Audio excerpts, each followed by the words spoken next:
Hey, Merry Christmas, motherfuckers! It's showtime. How y'all doing tonight? One man show. Greetings and salutations, buddy. Good to see you, man. Pardon me. My dad is a war criminal. No one has the balls to turn him in. I love that Serbian song. God is Serbian, and hell, God is Serbia. So, do you have any Serbian descent, or have you just been like mad into the? I got a little fucking gnat flying around here, little punk ass bitch. I'll swat you. I'll take you down. Like, or you just been into the music from that what do you say, the '90s thing, the '90s era music? Because like it's like Control Machete. Like if you're all into Control Machete, if you're happy, then I am happy for you. Good morning, Tina. Great to see you. I thought it was showtime 5 minutes ago. Well, I mean, the intro itself is 2 minutes long, and we're 3 minutes in, so we're six. So yeah, only 3 minutes late. Hey, Dwayne, good to see you. Howdy. I had to make sure I closed my other stuff down. So shit, who was it? Oh yeah, it was Revan. Potato Revan introduced me to this guy here. Let me make sure I spell this right.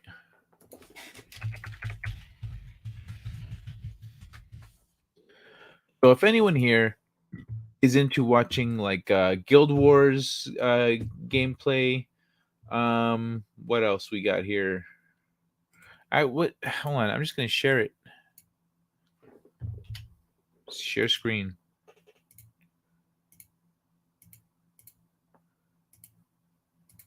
So, he's got some Guild Wars over here. The horrors of digital media in its current state. Looks like a lot of Guild Wars, actually. Let's discuss the difference between DLC, over monetization, and fucking gambling. So yeah, it looks like a lot of lives, but these are kind of it's video games, Guild Wars, and whatnot. So if you're interested in that kind of thing, here's the link to his channel. He's only at 48 subscribers, so I figure if anyone here would be interested and gives him a follow, then it'll help him get to 100. But yeah, this is Farvithian Guard. The Guard, Farvithian Guard.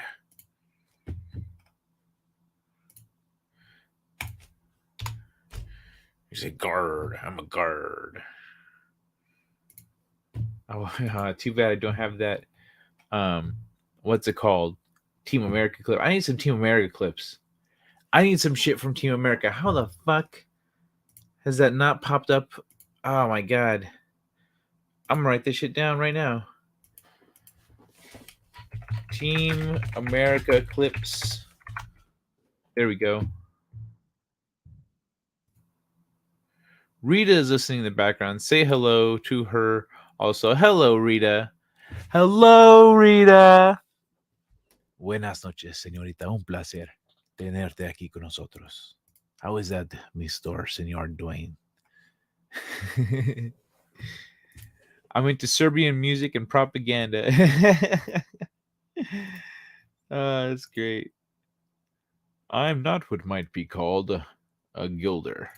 It's a gilder.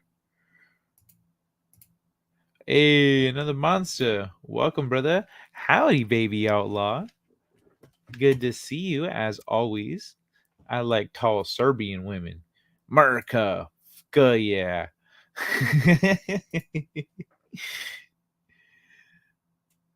On my end, it popped up with another monster first. But you did spell it right first.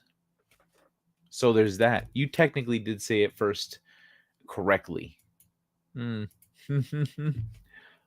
Look up OJ Alho. Man, I'm gonna be real with you. I'm not gonna look any of this stuff up. If you give me an anime recommendation, maybe, but like I'm not in the place where I'm like looking up music right now. I'm just not gonna do it.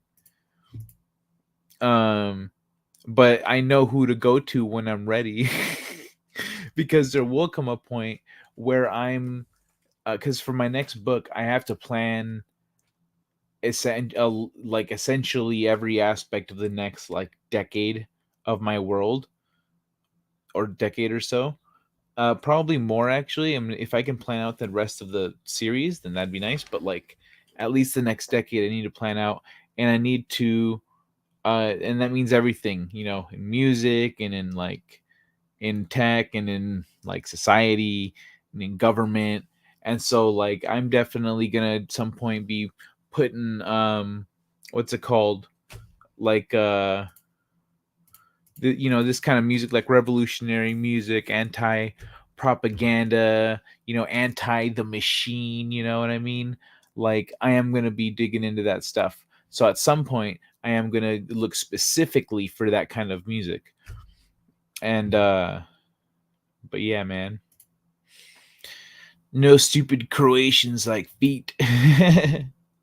Guilders, a person who joins guilds. Oh, okay.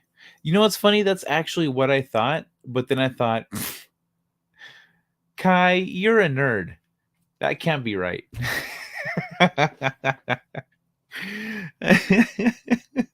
It's actually what I thought. I was like, nah. Cause like for me, like I'm thinking a guild because I have a guild that I play with, but like I know there's guilds in real life. It's just like, yeah, let's call it a tie. I'm house sitting for my aunt and I am watching 4 dogs and 3 cats. Oh, that sounds like fun. Live with that. Spelling's for Fat Steven. Wait, spelling is for Fat Stevens of Man Plus. What? So planning. I wish you well with it. For lazy and weak-minded. uh, I should make that a shirt. I swear, bro. I would wear that shit. I would wear that shit around. Like, yo, poor spelling is for the lazy and weak-minded, and then just have like little middle fingers right here, like middle fingers, and then the shirt just says that. So this is the shirt right here. Boom. Poor spelling is for the lazy and weak-minded. Of course, it'd have to be like this, Poor spelling is for lazy and weak, but and with like the middle fingers, but because like it's essentially you don't need the middle fingers. People who spell like shit are gonna feel it. Holy bark at everything under the sun. The cats cuddle me. Aww. And that makes me happy. Inconceivable. You keep saying that word. I do not think it means what you think it means. Sensei Rob Ross. Oh, yeah. No mistakes, just happy accidents. Phil, what's good, brother? Good to see you, man. Okay, do you have a voom? A vibrating tells animals that the sun is down. Great outfit, Phil. Only happy accidents. We're gonna paint a happy little tree. Oh, this would have been a good shirt to wear when I was playing that video of him erasing Biden off of the canvas.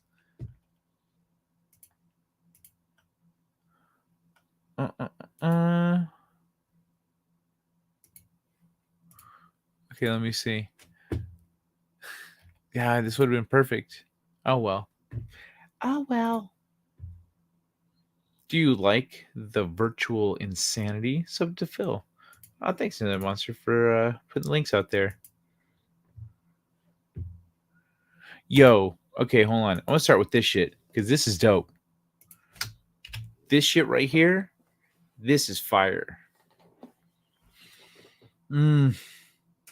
Of course, you'd have to be a short person or it would have to be a tall ceiling for this to be,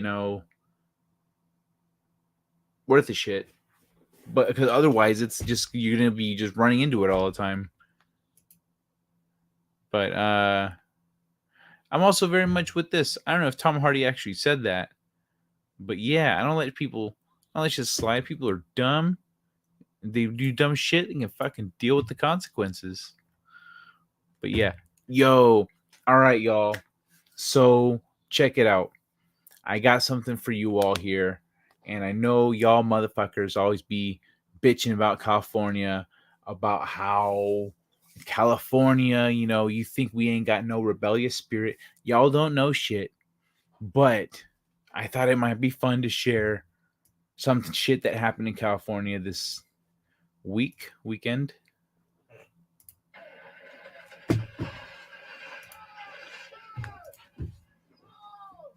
Hold on, let's rewind that. Let's watch that nice and big from the beginning.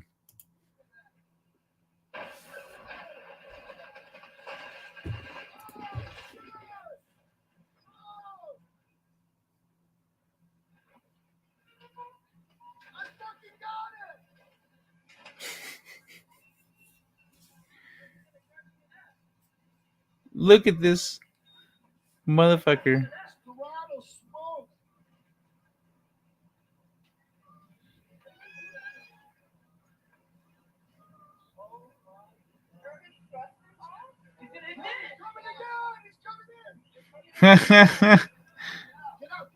Dude, this guy is so extra though.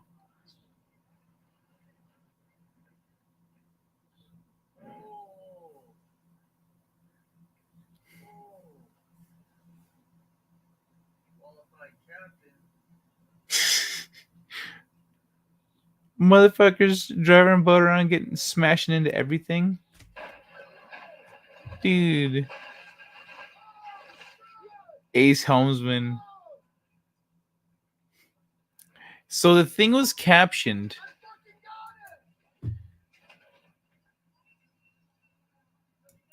Yesterday in Newport Harbor, some fool stealing a boat.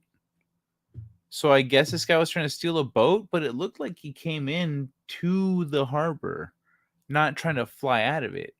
It looked like he came into the harbor.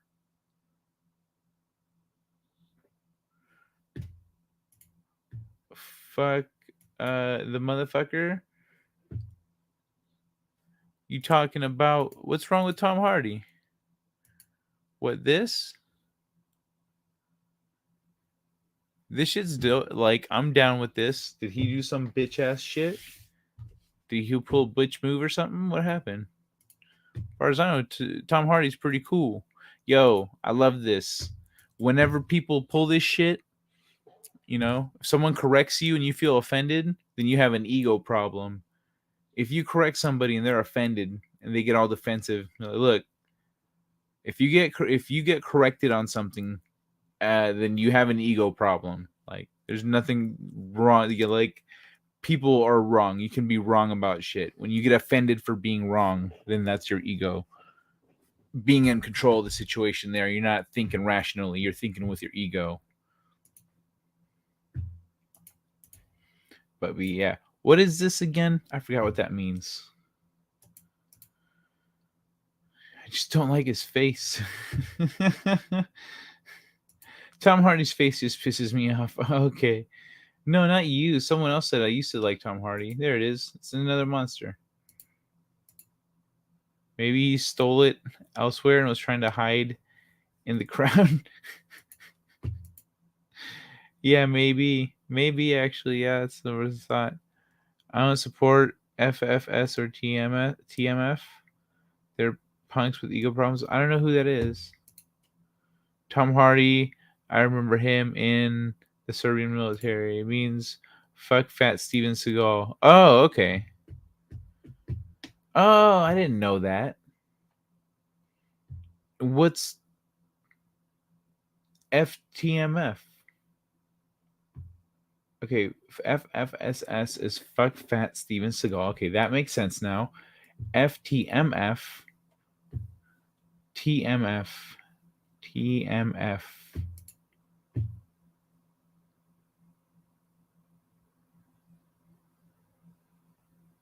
Oh, toxic man flu. Oh, that's right. That's right. Oh, I don't know. Toxic. I didn't know toxic man flu is in the same camp as Fat Steven. I guess you can fill me in on that in DMs if you'd like. I don't know, unless you're just putting people on blast. I mean, it's not like Toxic Man Flu's really in here very often or ever. I don't know. Is he ever in here? Like, but yeah, I also don't want to like. But then again, I really don't care if you put Fat Steven on blast. So it's up to you.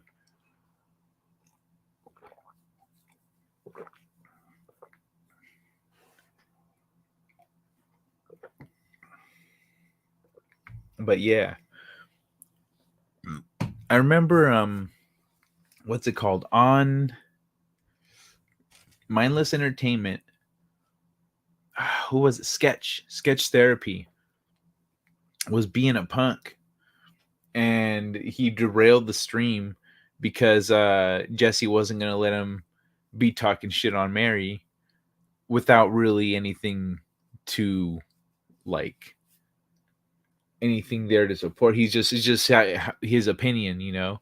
And but he was sitting there bad mouthing Mary Mayhem for the thing that happened, you know, with Midnight's Edge and shit. But so I know like so I know some people that have a problem with Sketch. I know some people are gonna have a problem with Fat Steven. I don't know what happened with Toxic Man Flu though, so I'm clueless on that one. You seem a bit behind the curve. Well, I don't like I don't catch everything, and I've been like out of the loop for periods of time lately, so I don't know what happened with Toxic Man Flu.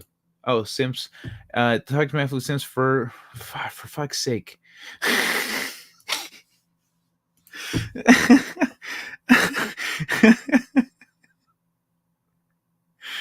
uh for fuck's sake is a sanctimonious jerk. I don't like him.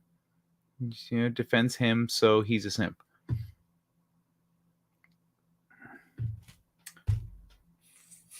Let me see if I can get this one. FFS. All right. FFS is fucking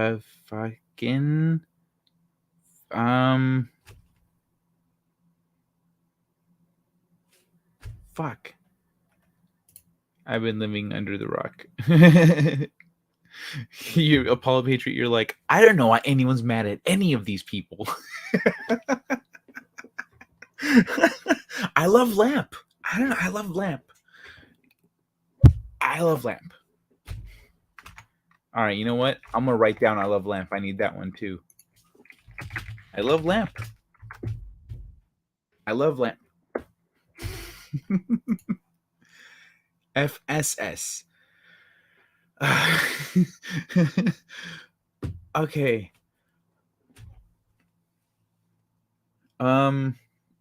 Excuse me. FSS. I need a cookie. That's the problem. Clearly, I have not had enough cookies.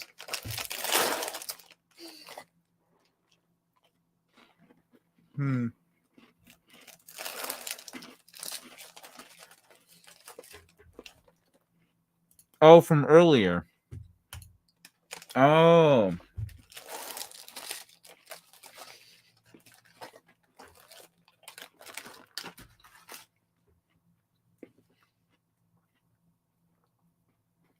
You're giving me a lot of abbreviations to try to figure out in a short period of time here, man. And a lot of them use the same letters. There's a lot of F's. There's a lot of S's. So.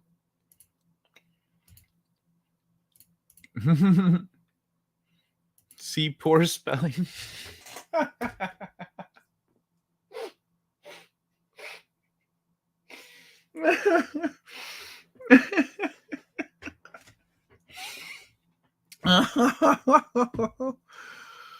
Oh my god. Oh, burn. I need that.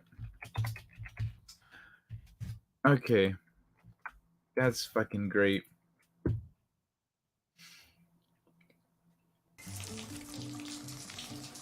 Boy, that is bad.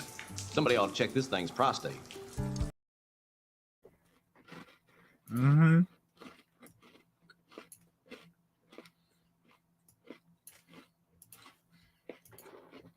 Had to adjust the volume real quick.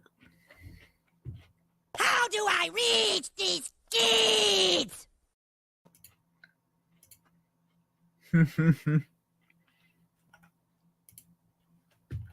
All right.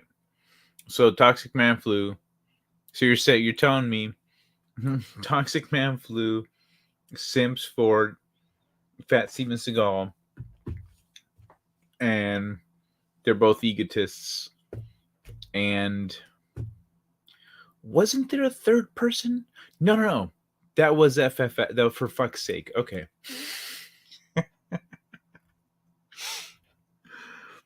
Okay. Got you. Now, if Orange is as cool as I think he is, I realized Fat Steven is a punk. Orange is super cool. With Orange and Fat Steven, I haven't seen them in stream. Yeah. This is what happened. Surely. I haven't talked to Orange about it, but you only go so long. Oh, yay, a bot. You only go so long before, like, before you show your colors. I feel like I'm missing a thing somewhere.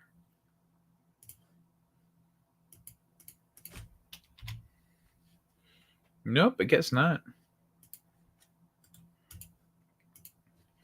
I like to have my stream open on the side so I can do things if I need to, like squash this spot, report this motherfucker. Peace. Yeah, of course. Apollo's excited. There's been less of them. There's been less of these fucking bots, man. Those guys, and then the straight up porn ones that are like, get some. They're gone too. I haven't seen them in a minute. I guess we don't trust some people in the community. I like some people in the Geeks Gamers community. What do you mean don't trust some people? Like, people have been themselves on screen for everyone to see. So the third person is me. And give me views. Watch the latest Comics Division stream with live chat and watch Toxic Man Flu shut me down because I don't like Fat Steven. I'll jump into, I mean, if I'll watch for if I'm in Comics Division, I'll try to watch the chat. I usually like just have it on while I do other stuff. I'll try to watch the chat.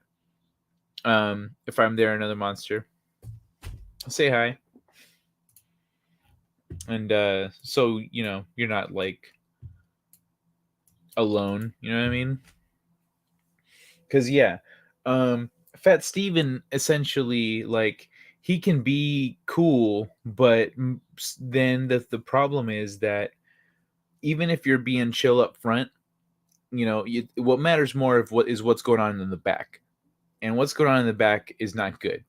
So, like, he ends up, people, if you'll notice, notice this in life. If you're at work, if you're at school, if you're in any social circle, if you're at church, any social circle, watch for people that you see them hanging out with somebody a lot for a while, and then you don't see them hanging out with them anymore. And then you see them hanging out with other people, and then you don't see them hanging out with them anymore. And then you see them hanging out with other people, and then you don't see them hanging out with them anymore. Watch, and then they come hang out with you. Don't do it. There's a good reason that's happening. So pay attention whenever you see that in any social circle, because there's always some motherfucker going around they just see people, and that's what they want. People like a community, maybe attention, notoriety, whatever it is. But watch out for that particular trait, that particular tell, let's call it. It's very telling. I'm never alone. 20th punk, Fat Steven Seagal. I mean, he says I'm. So the way this looks is you're pointing at yourself saying he's a sanctimonious punk, and then Fat Steven Seagal. I mean, I'm like, okay. I was like, it looks a little weird. He says I'm hiding, but that's my actual photo. Yeah, it is. He's hiding. He's projecting. That's what he does. He projects. So anything you see Fat Steven accusing other people of, he's doing it. I enjoy my nerdy home, that Tug Life. Yeah, they're total sweethearts in real life too. When I'm in their comments, they get happy. That's awesome. Yeah, they're so sweet. I guess my nerdy home, like Steph, at the meetup in August, I need to write this down before I forget again. At the meetup in August, she and I hung out and fucking for a while, I guess, just talking and shit. I don't remember any of it. I don't remember any of it. She gave me a big old hug the next time I saw her. I'm like, I didn't remember any of it.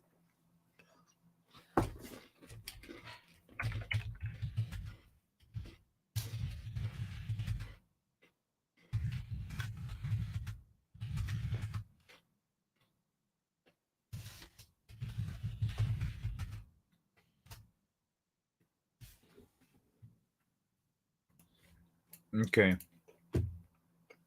Good. I had a thought earlier, and I forgot about it completely. It popped into my head when I told that story about Stephanie. So it's like 1, 2, 3, 4, 5 months. Okay.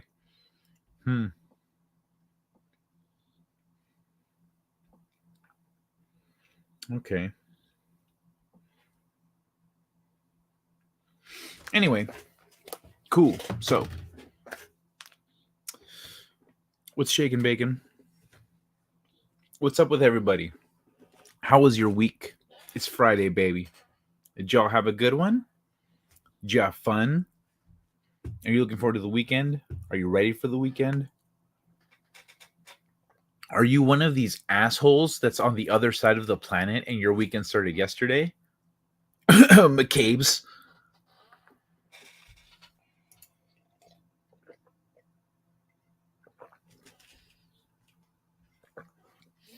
I don't know. What's Jeremy deal? Is the guy busy? Yeah.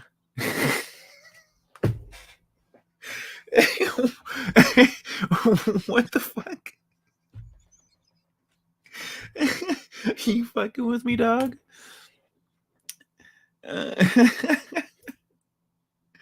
Is the guy busy?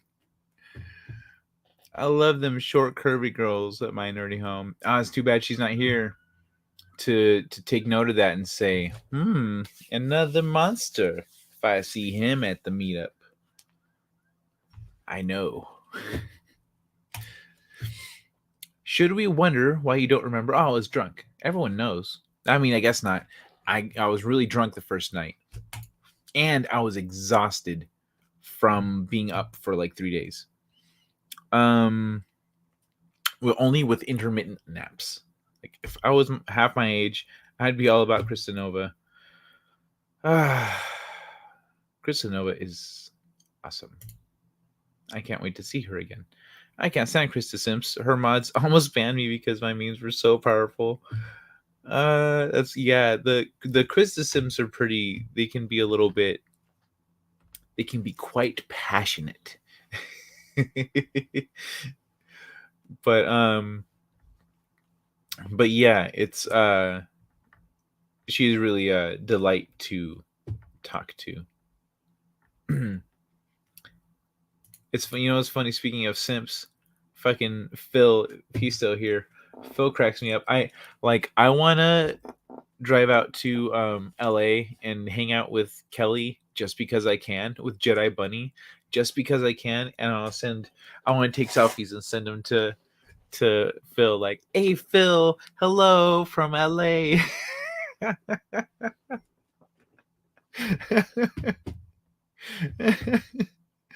uh I love Phil. Phil's great.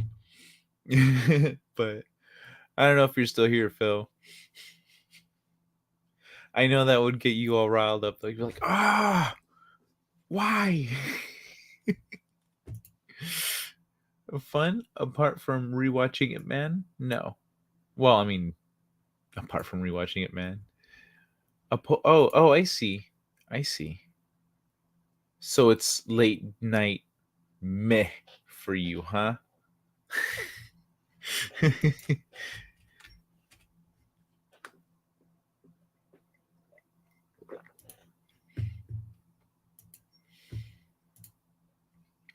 uh, that kind of lifestyle isn't good for you. Which kind? Oh, drinking a lot?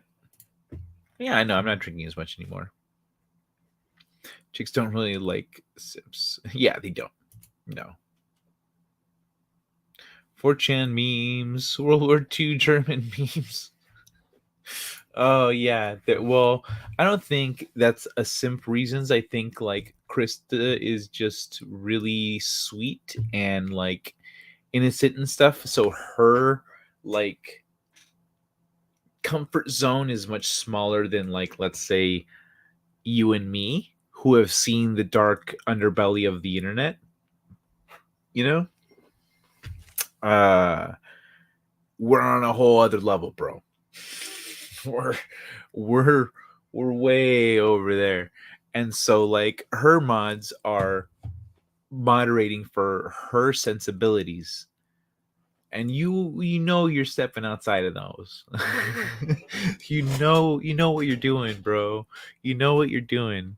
So don't you know what I mean? You used to be on Discord. Oh, like on Discord or on her Discord? Like, did you get booted from Discord? That sucks, dude. That was a pain in the ass. Yo, watch this shit. This shit cracks me up. Dude, this shit's beautiful.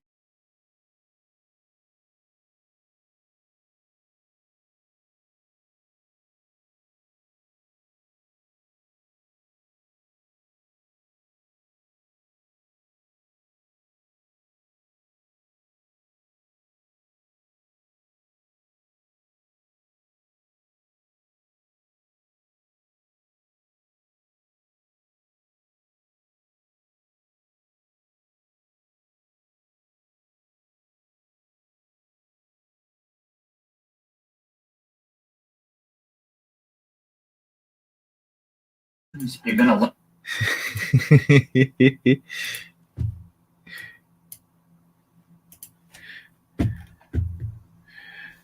I love that. It's just like real life. Oh, and it was real life, but it's just like humans. You can tell how much the dad does not give a shit.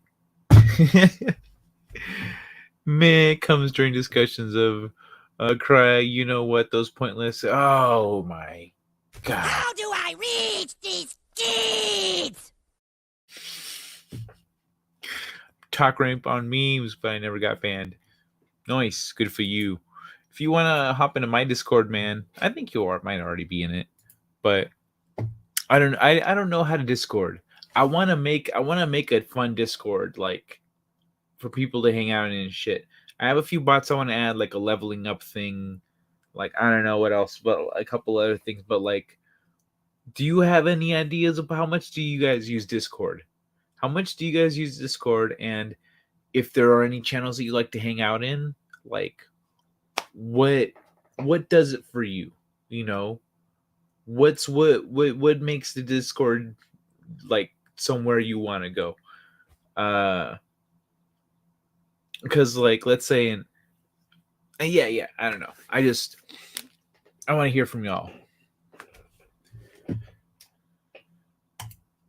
Oh, I'm ready for it. I'm ready for it. You know what I mean. I'll get there. But yo, here's another one that's super cute because of how fucking ugly this thing is. Look at that creepy motherfucking baby. Look at this creepy shit right here. What?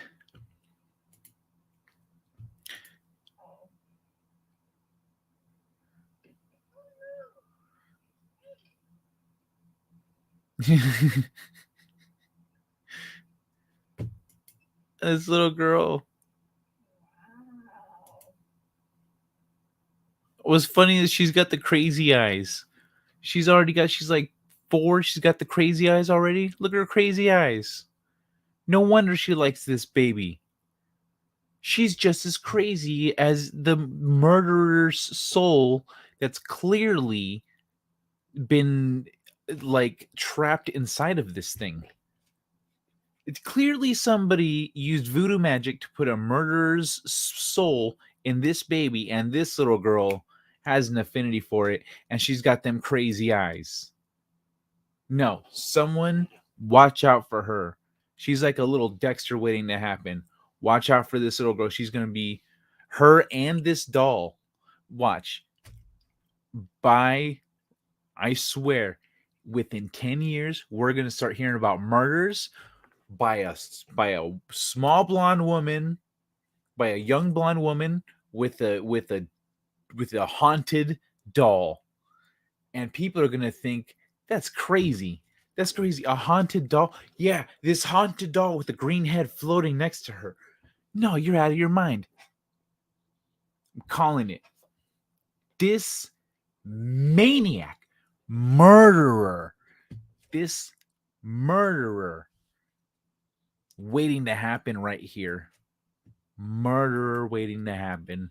Watch yourselves. It's going to start with teenage boys going missing. Mm-hmm.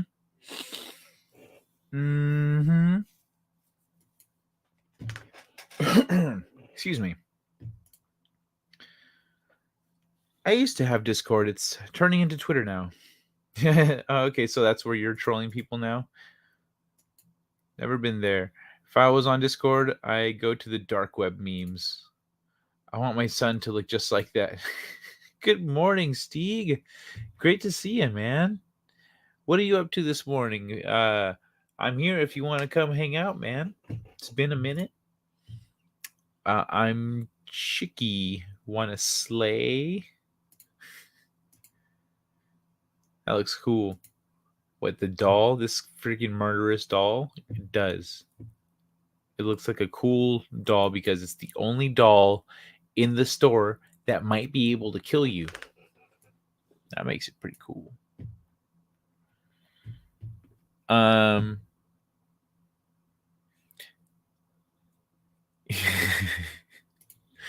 Here's something we'll all appreciate, even though it's not like a funny. You know what I mean?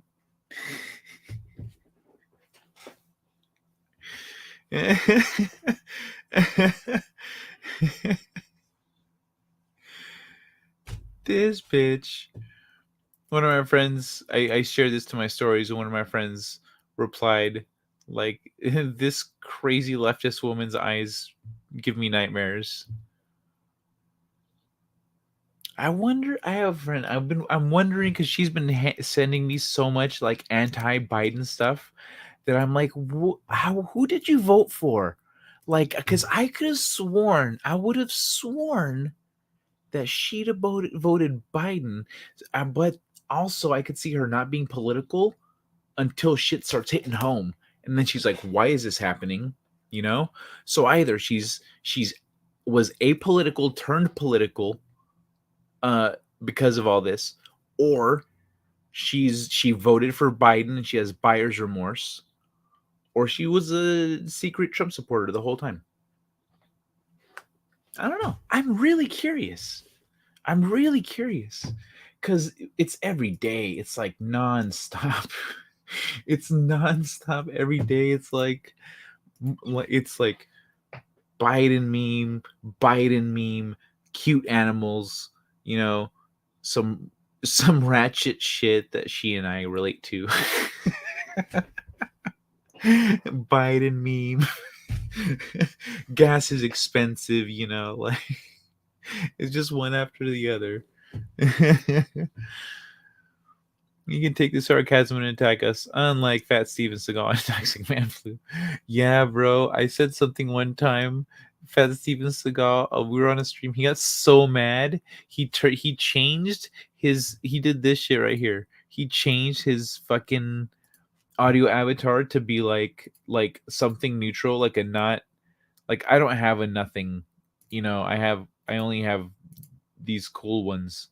You know, but like he turned it off and he muted himself and he just like he just left the stream the whole for the rest of the stream until I was leaving, because I was leaving a little bit before the stream was over, and he was just quiet the whole time. He turned off his audio avatar and everything. It was so funny.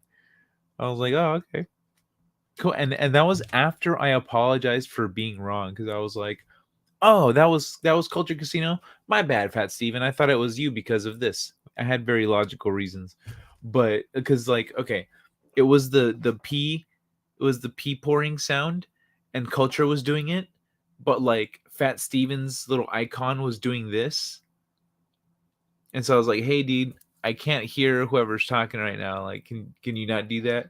He got so fucking mad. He's like, it's not me. Ah! He lost his shit. And then Culture's like, uh, yeah, that was me. I said, oh, my bad, Fat Steven. Yeah, Culture, could you cut that out? He said, yeah, no problem. And he stopped, and that was it. Like, that was it. Oh, and Fat Steven just like turned all his shit off and like left the stream pretty much. It was so funny because like I didn't even say nothing. To him. He just got all sensitive. Orcs present as Norwegians. Oh, orcs represent Norwegians. Can take jokes. Seen it. You just have to wrap them up in bacon, right?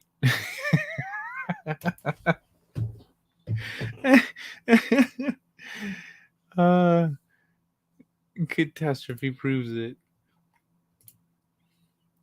You are Thunderberg. You are Thunberg's dildo, another monster, and you aren't up for the job, which is why she is so angry.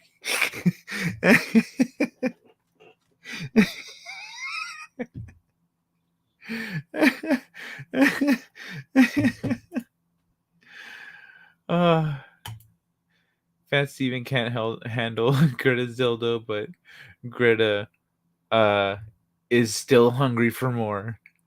Are you self-centered, just having a good time? Oh, I'm having fun, man. I'm having fun with you guys. Oh, what kind of cookies you grabbing? Oh, bruh. My favorite Chips Ahoy's are the chunky ones. Chunky Chips Ahoy's. I should have muted because of the sound. Sorry about that. But Chunky Chips Ahoy, baby. The grocery store nearest me doesn't have the other ones. What's it called? The Pepperidge Farms, remembers? The Pepperidge Farms cookies. It doesn't have the Pepperidge Farms cookies. Or it does have them, but not like the ones that I like to get, which are essentially these, but Pepperidge Farms. So I was like, all right, well, I'm getting Chips Ahoy. It's more economical anyway. Kai shows boom. Who's that? Who's what? Mmm.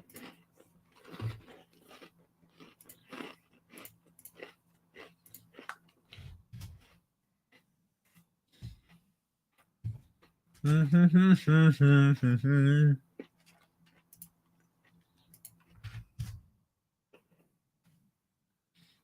sent you a link, Steeg, if you want to come hang out. Up to you, man. It's been a little bit.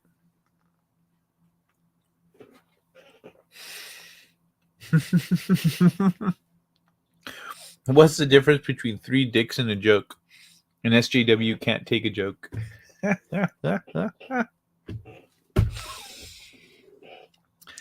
love it, man. I love it. Is that actually a thing? It's not just the robots? It's not just the bots, Apollo? What is it? Or is it censored by the YouTubes?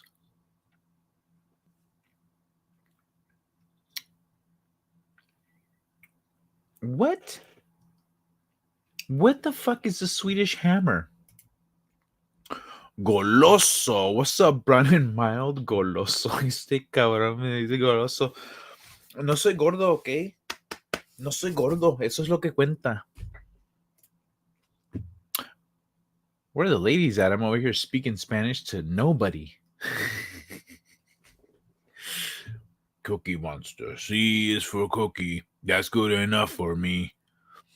I get Keebler grasshoppers because the Girl Scouts can get wrecked. Oh, I love that.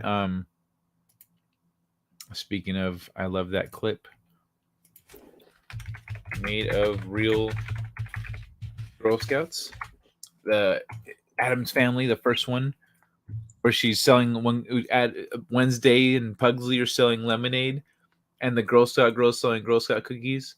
She asks if the lemonade's made of real lemons. So Wednesday asked if the Girl Scout cookies made of real Girl Scouts. Will is Swedish, okay? If you're in here, Will. It's a trend, Kai. Okay, I'll look it up real quick. Let's see what this is all about. Cookie Monster is my father. My mom is Godzilla. Okay, I'm gonna get this fucking creepy bitch off my screen real quick. I'll be right back.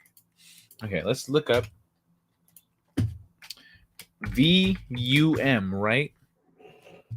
To swear a vow. The fuck?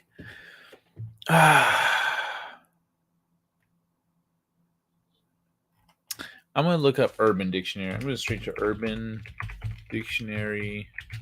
Let's see if it is a thing. Just out of curiosity. I'm not gonna fuck off. I'm gonna assume it's BS. Virgin until marriage. Oh. Virgin until marriage. Is that what you're talking about? Is that what you're talking about, Apollo? Virgin until marriage? Okay, so now everything you've been saying makes a lot more sense. So much more sense. I was like, bro, what are you popping off about with this shit, you know? Like, what the fuck? Now I get it. Okay. Virgin until marriage. Check it.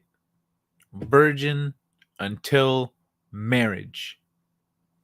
All right. All right. I got you. I got you. Hell yeah. 11 people watching. I hope the bots get in here with some boom. Oh my God. Okay. So virgins against marriage. Virgins until marriage. Virgins against marriage. Oh yeah, virgins until marriage. Okay. So now when I see this shit on the bots, that makes me sense. That's me of them. I don't believe you, Brown and Mild. I don't believe you, dog. You're too smooth. You're mature. You got game. You got style, my friend.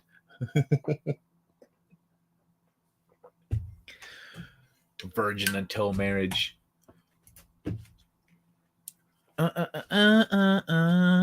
What if, yo? So what if you decide you're a virgin until marriage, and then you get married, and you get married to someone who is not sexually compatible with you? Once you start having sex, you find out that A, you either like it a lot more than your partner, or B, your partner likes it a lot more than you, or C, one of you is into some shit that the other one is not, or D, you're actually compatible. in every way. I mean, right there. And I'm sure there's other possibilities that have not occurred to me off the top of my head. So right there, that's a 3 out of 4 chance that you're not going to be happy there. You gotta know a little bit about what you're into. I mean, I believe. Hell yeah, 11 people. Oh yeah, that's me. Isn't it supposed to be a VUM?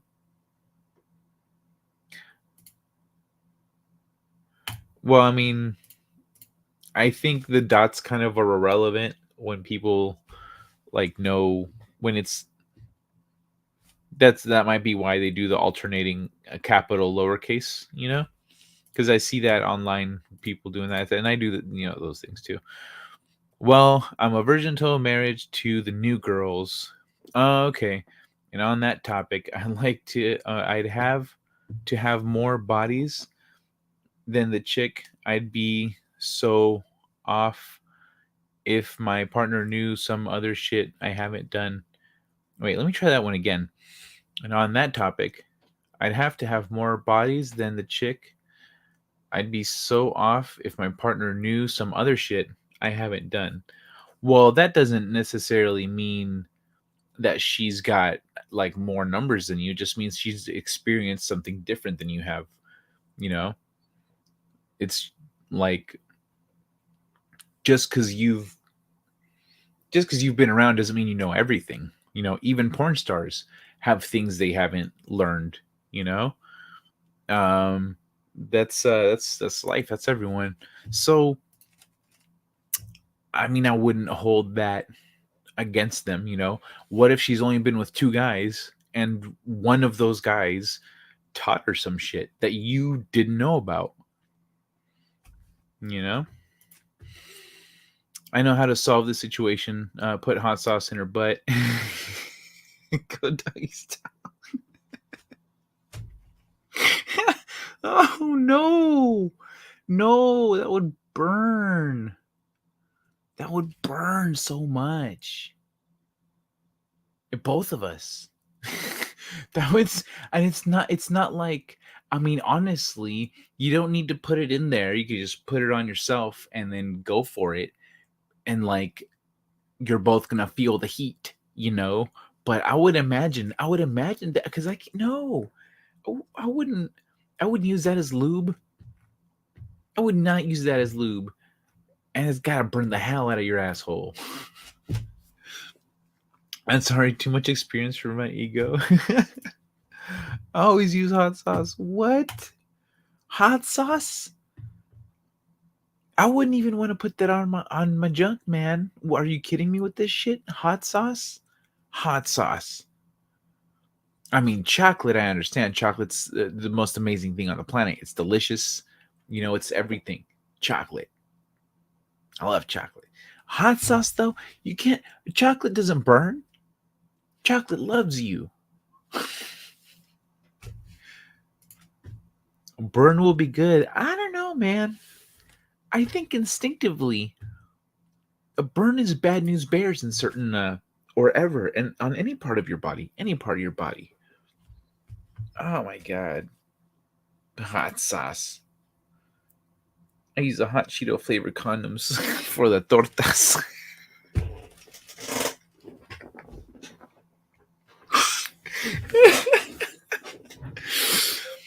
Oh my god, bro. I have thought about putting that shit in my dating profile, like no tortas.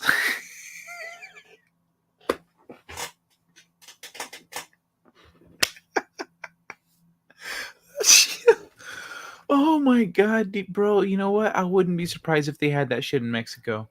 Hot Cheeto flavored condoms. Some off-brand Trojan shit. Trojan. Wait, but it'd be spelled the same. They'd need something else. Trojano. Yeah, they put an O at the end of Trojan. Trojano. Trojano. Hot Cheeto flavored. Almost 70% effective in protecting from impregnation and STDs.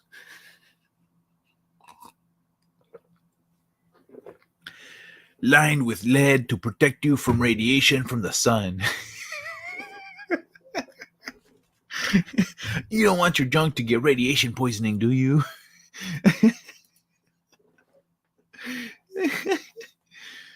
If you want the real experience, split a Carolina Reaper and rub that oil on, crying for hours. Split a Carolina Reaper?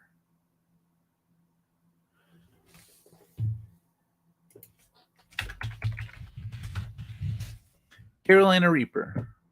Ooh, that's a spicy meatball. That's a spicy looking pepper. Looks good. Oh, wait, let me see.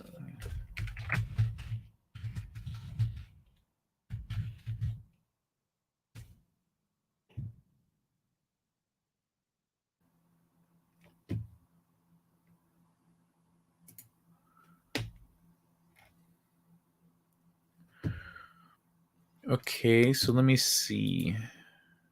I'm gonna compare the what? Fuck you. Where's the Scoville scale for these?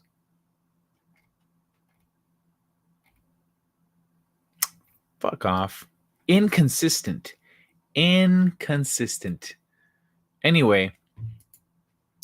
Oh my god, dude. No, I wouldn't. That looks. Look at this shit. Look. Look at this motherfucker here.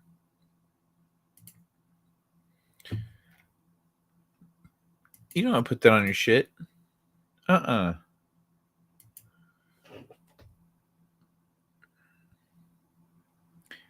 this is the Scoville heat scale? Red chili, Coronado chili, Georgia flame, poblano, chiliaca. Can I make it bigger? Fuck off.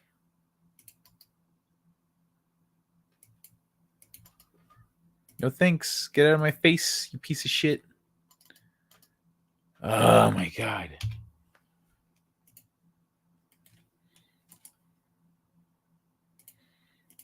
Okay. So now that I said fuck that website, this is what I wanted to see. Georgia flame, poblano, chilaca,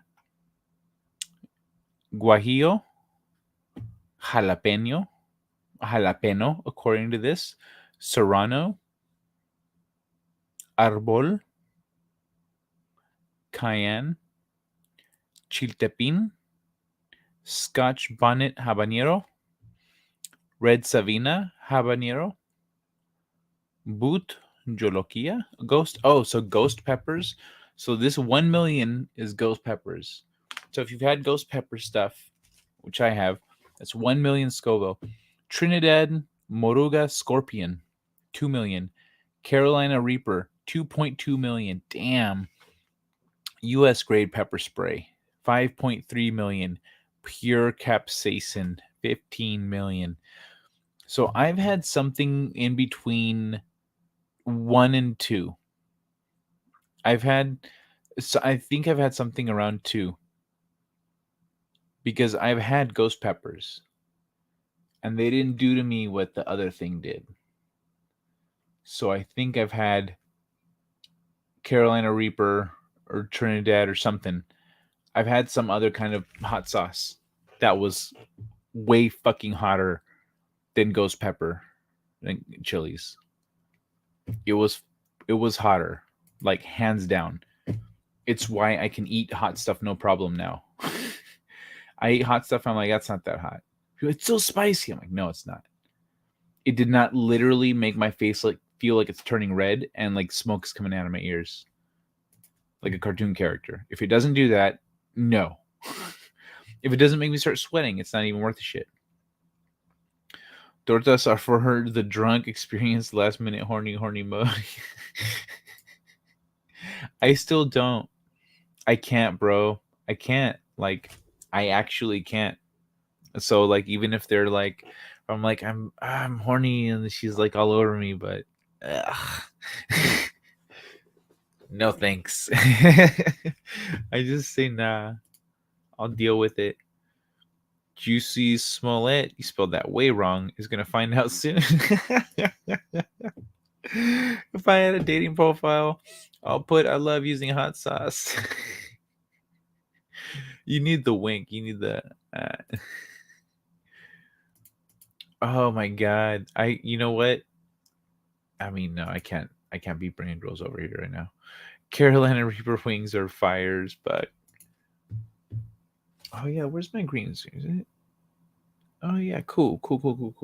Alrighty, sweet. Most powerful pepper en el mundo. Which one? The Carolina Reaper? Is it? There's really? Is it really? It's from fucking Carolina?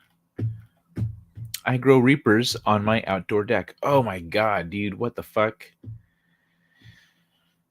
I kind of want some. Ooh, I kind of want some. I mean, I guess I'd have to really limit how I can't cook spice, that much spice while I'm here. I have to be selective with my spice because I wouldn't just be cooking for me at this, like right now. I'd be cooking for my roommate too. Thank you, one man show. I'm gonna use. Well, I should say I'm gonna be cooking for my mom. Gonna stay with my mom for a little bit. But yeah, I'm just used to like speaking that way. I'd be cooking with my mom. I'm not just gonna cook for myself. I'm gonna cook for the both of us. My mom doesn't like spice.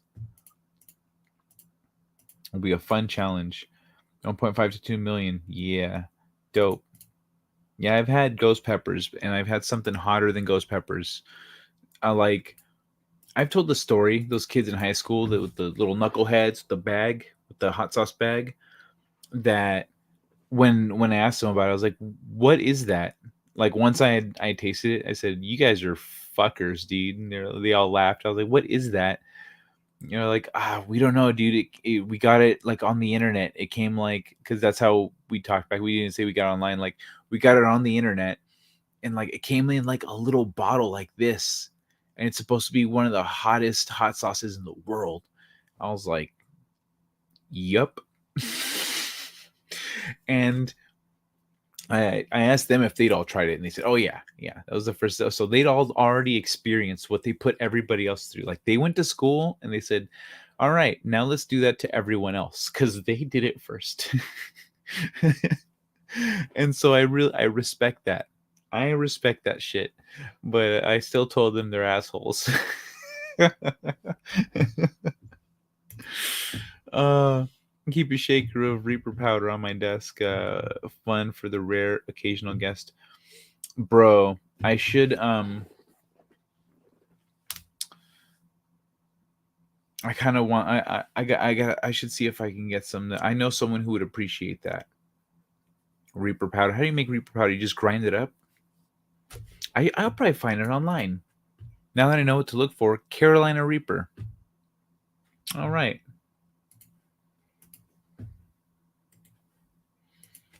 Carolina Reaper.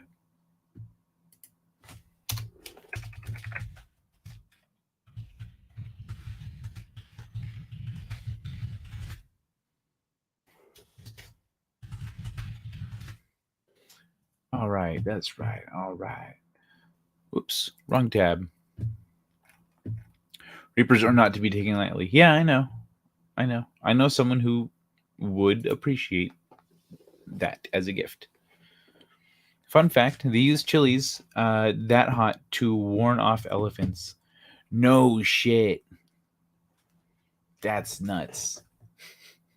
That's one of those things that like eating spicy food is very much a human thing. Like, and the food chilies are spicy because they don't want to be eaten. So animals go, fuck that, and they don't eat it. And so they know not to eat it. But like, what's it called? But humans are fucking weird in that we eat it and go, oh, it burns so bad.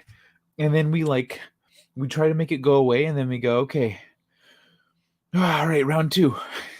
Like, what?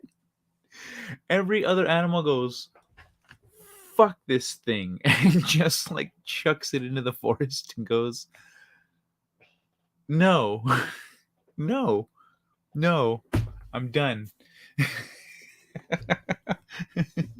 But humans go, I'm taking this home and I'll make everyone else eat it. Because we're fucking assholes. We're fucking assholes, humans are. Oh, I guess it's no wonder they're rare. You have drawn me out of hiding. What's happening, man? A ray of hope. I grow pumpkins. Oh, pumpkins. Nice. I give fair warning. They're the ones who do not listen. Yeah, that's one of those things you go, I have this thing that's really spicy. People go, I can take it. Oh, yeah? You can take it? I listen to everything. Spelled it right. He best not drop the soap, but but then again, he might like it. Dude, did you guys see Jesse Smollett's like video of him being sentenced? Like the judge just shames him. He shames him. It was brutal. It was glorious. He shames him. Pretty much tells him he's a disgrace. His mom, he has a good fan. Came from a good family, but there's something wrong with him. And like then he goes off on a tirade. I am not suicidal. If I die, I did not do it to my bitch. You don't know political secrets. You weren't doing business with the elites. You're a punk ass upstart that was like trying to make a name for. So I am not suicidal. Calm the fuck down, B. Oh shit! Another monster. Carolina Reaper was called the Pucker Butt at first.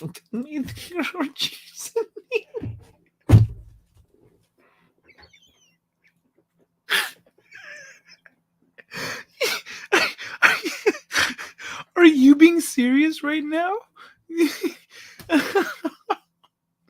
I gotta look this up. Carolina.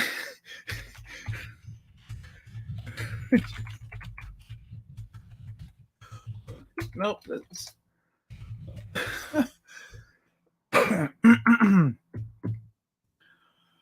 Oh my god. If that's true, that's amazing. Pucker Butt Pepper Company? So this is a real company here. The Pucker Butt Pepper Company. Okay. That can't be it. Let me see. Okay.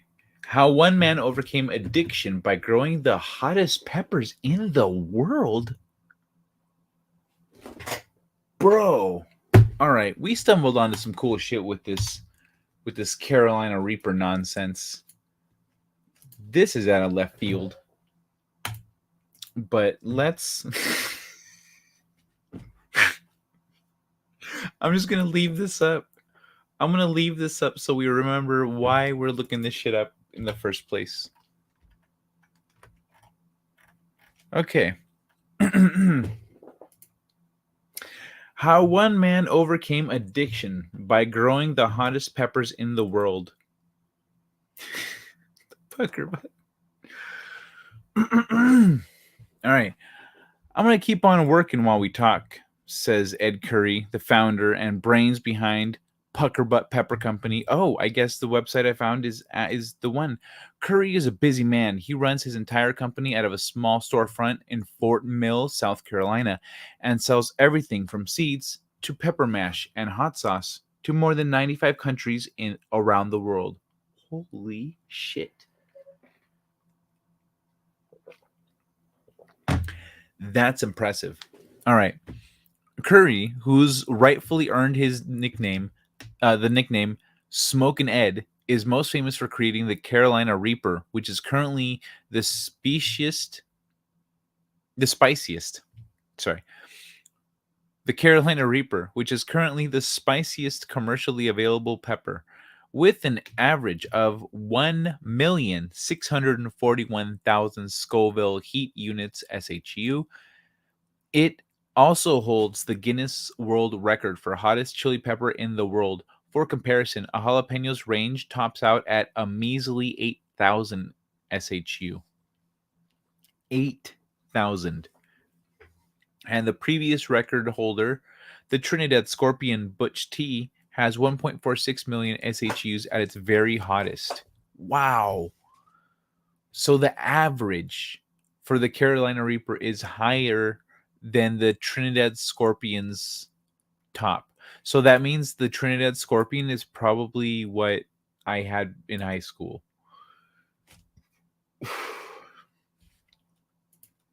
Curry had been into hot peppers for decades.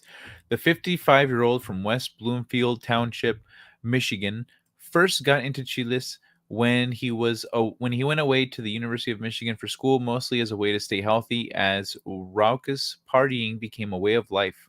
I was studying indigenous populations around the equator, he says. One of the things they all had in common is they didn't have heart disease or cancer. And one of the things they all had in common was capsaicums at just about every meal and in their water. Originally, it was, how can I do something about cancer and heart disease? But really, it was, how could I keep on partying?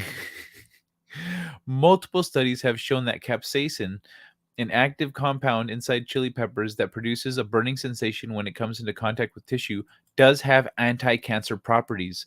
In very simple terms, capsaicin causes certain cancer cells to undergo apoptosis, or reprogrammed cell death. Basically, studies show that hot peppers have the power to make cancer cells self-destruct. But like many holistic remedies, the evidence behind cancer-fighting properties of capsaicin isn't solid enough to use it for actual medical treatment. But there's definitely enough information there to strongly suggest that spicy food is in fact good for you. That's fucking awesome. I did not know that. Another monster. Thank you for this fucking tangent, man. Shut up. Most people don't get into super hot peppers for the health benefits. Some people indulge in peppers akin to the Reaper for the thrill. Others do it to one up their friends, even if it makes them feel terrible afterward. Curry fits into the third group, one that he calls the addicts. Addicts don't understand that they're doing it for the buzz, he says. A lot of people in recovery do a lot of stupid hot stuff. They say it makes my food better, but they're getting high. They just don't realize it. We know that the human tongue is equipped with taste buds. These receptors identify the 5 elements of taste: salty, sour, sweet, bitter, and umami. Oh, what? Okay. Are responsible for making food taste either pleasant or offensive. Notice that there are no taste buds incidental to spice. Spiciness is a sensation rather than a flavor. The compounds in capsaicin sends a message to your brain and tricks it into thinking you're being burned. In turn, the brain responds by releasing endorphins, the body's natural way of relieving pain, and dopamine. Together, these create a euphoric feeling that many would describe as high. One of the coworkers who's with me right now, Derek, me and him made a tincture last Thursday, Curry says, and that was so freaking hot that when we tried it, both of us were miserable. But then we got a lot of work done because we were both high as kites for about 2 hours, and that's just part of what happens. I can personally attest to the Carolina Reaper high. I first met Curry at the 7th annual NYC Hot Sauce Expo, and he offered me a taste of one of his famous tinctures.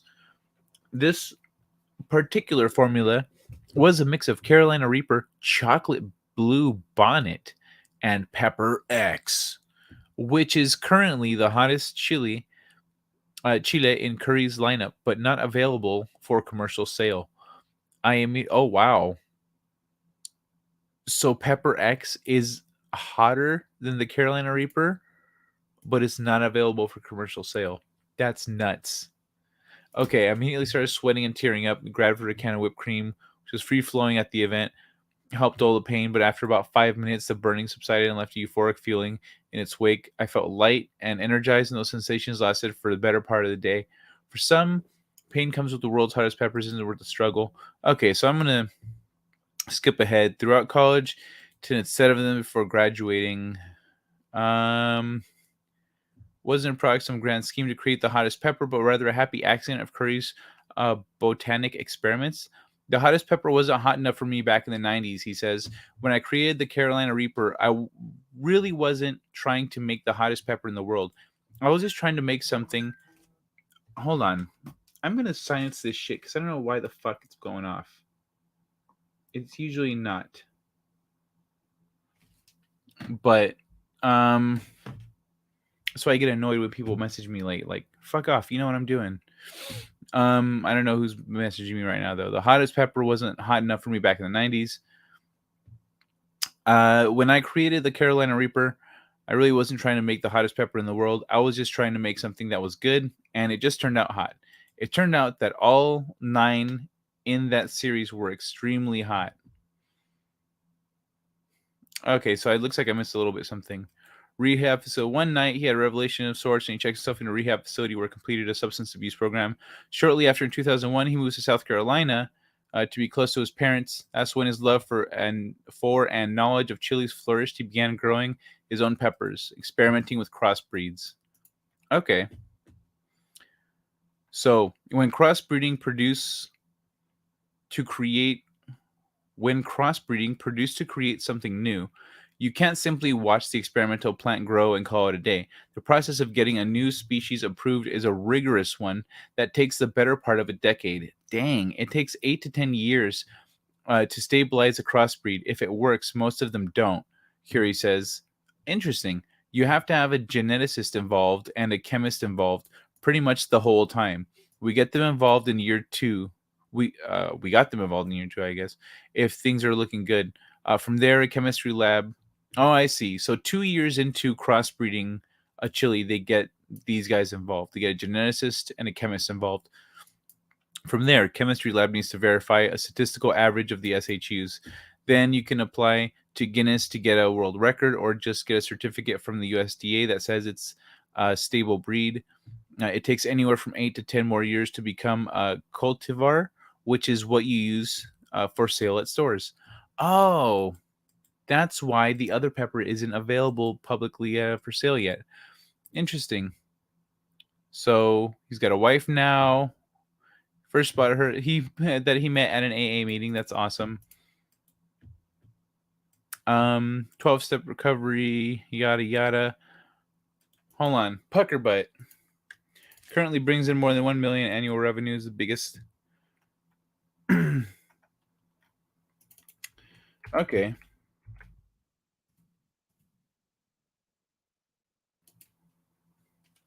Where's the other ones? That's it. Oh, this doesn't tell us the history of it. So, like anyone who starts a business, Curie admitted every single mistake there could be as an entrepreneur of him. Tried to make pucker but successful was more than money and words. Curie's product is everywhere. The company's main focus is making and selling peppers, mass manufacturers. If you buy something spicy in a grocery store, chances are that the peppers responsible for that heat came from pucker butt. Enthusiastic as can be, Curie sees a bright future for the company so long as people remain interested in spice. I couldn't make this up if my very worst lies.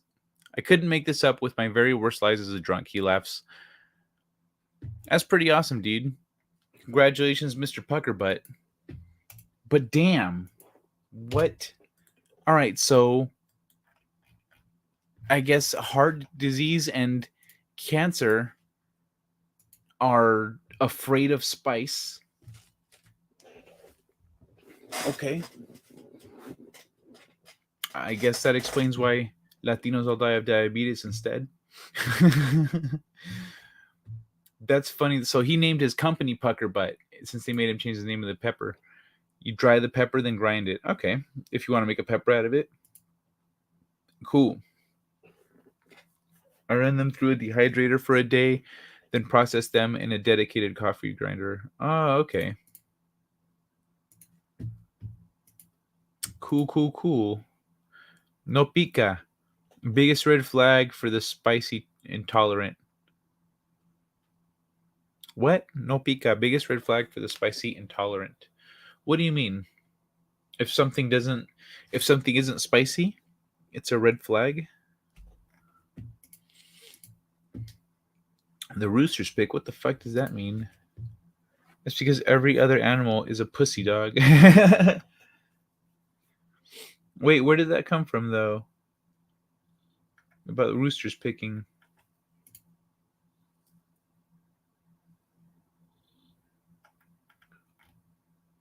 Let me see. 5 of them. Okay. I thought it was something funny. What if you put a Reaper on some? Whoa. No, I think you could end up going to jail for that. Because that could have health effects that send her to the hospital, and then you have to pay for her hospital bill. And etc. etc.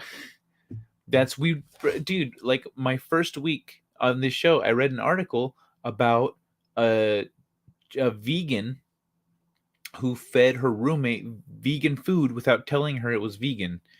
It was like a soy version of it was soy bacon, and the girl was allergic to soy, so she bit it and was like, "This tastes funny. What's wrong with what's in this?" And she says, "Surprise, it's vegan." She's like, "What the fuck is in this?"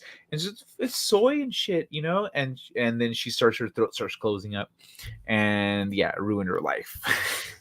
What up, Steeg? How you doing, brother? Well, I'm doing quite well. It's morning. I'm at a normal sleep schedule finally, and things are good. It's turning in. Spring has arrived. Nice. Kind of feel it in the air. There's no chill anymore. It's not chilly anymore. Yeah, So you feel like an abrupt change in the weather, like from winter to spring? yeah. I'm a That's Jedi. nuts. I just sense it. Here it all kind No. of blends together. Yeah, it's. I don't know. There's a change, and it's definitely getting warmer too. Was what? It's is the last definitely one? getting warmer as well. So, which means Oh I yeah, I'm can sure you can feel the shit out of that. I can go fishing soon, which is going to be awesome. Nice. You don't go ice fishing? No, there's no lakes and stuff in the area. Oh, I'm on an island in the Atlantic, so it's either go out by boat, which I don't have, or yeah, down to the all ocean. right. What's happening, Nick? Good to Hi, see you, Nick. man. I mean, if I live on an island and I have a fishing pole, there's no reason why I should buy fish at the store, right? Yeah, no, that's true. It's like when I was little, we grew up, we had chickens and they'd lay eggs. And so we would just go get eggs in the morning when it's Yeah. time for breakfast. My mom would be like, "Hey, go get some eggs." So we just go out there and, you know, Yeah, it's, I grew up near a lot of farms, and I would help out because my some of my friends were the kids of the farmers, right? So if I helped out, we their chores would be finished sooner, and we would get to play, right? So did a lot of um, farm work, really, and quite often they would just give me like a sack of fresh potatoes or whatever, just as a thank you, which I gave to my mom. well, it's still like, it's nice when people try to give you something, you know, when they kind of, you know, like if they can't compensate you the way someone normally would. I had this lady that like returned my aunt's phone, and my family sent me money to give to her. I went to pick it up, but I knew she wouldn't take it, so I brought her a cupcake because I made cupcakes. She accepted the cupcake. She didn't accept the money. Yeah, I wouldn't have taken money anyway because I was just doing it to help, my friends.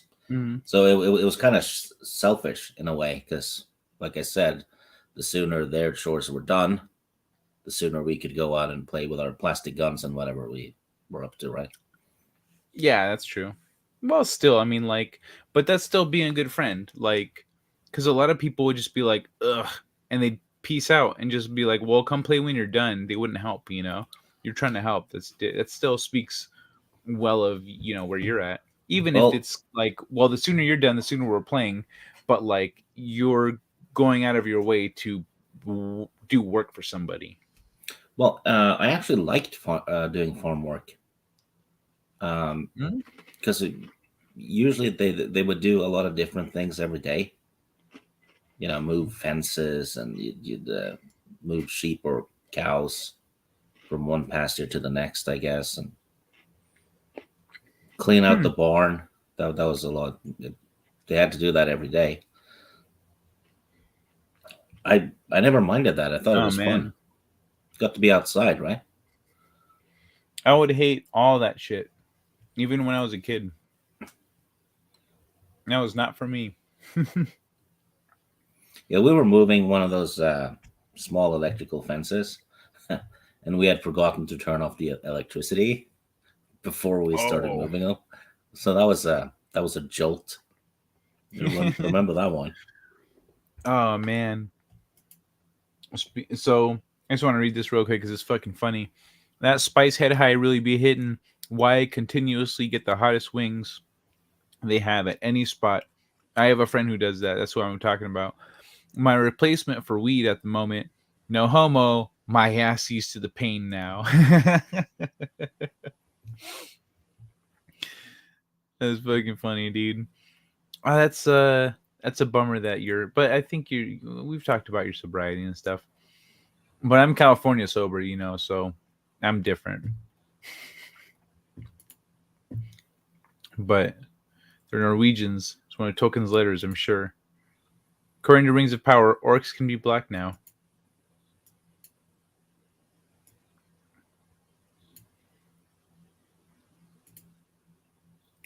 But yeah.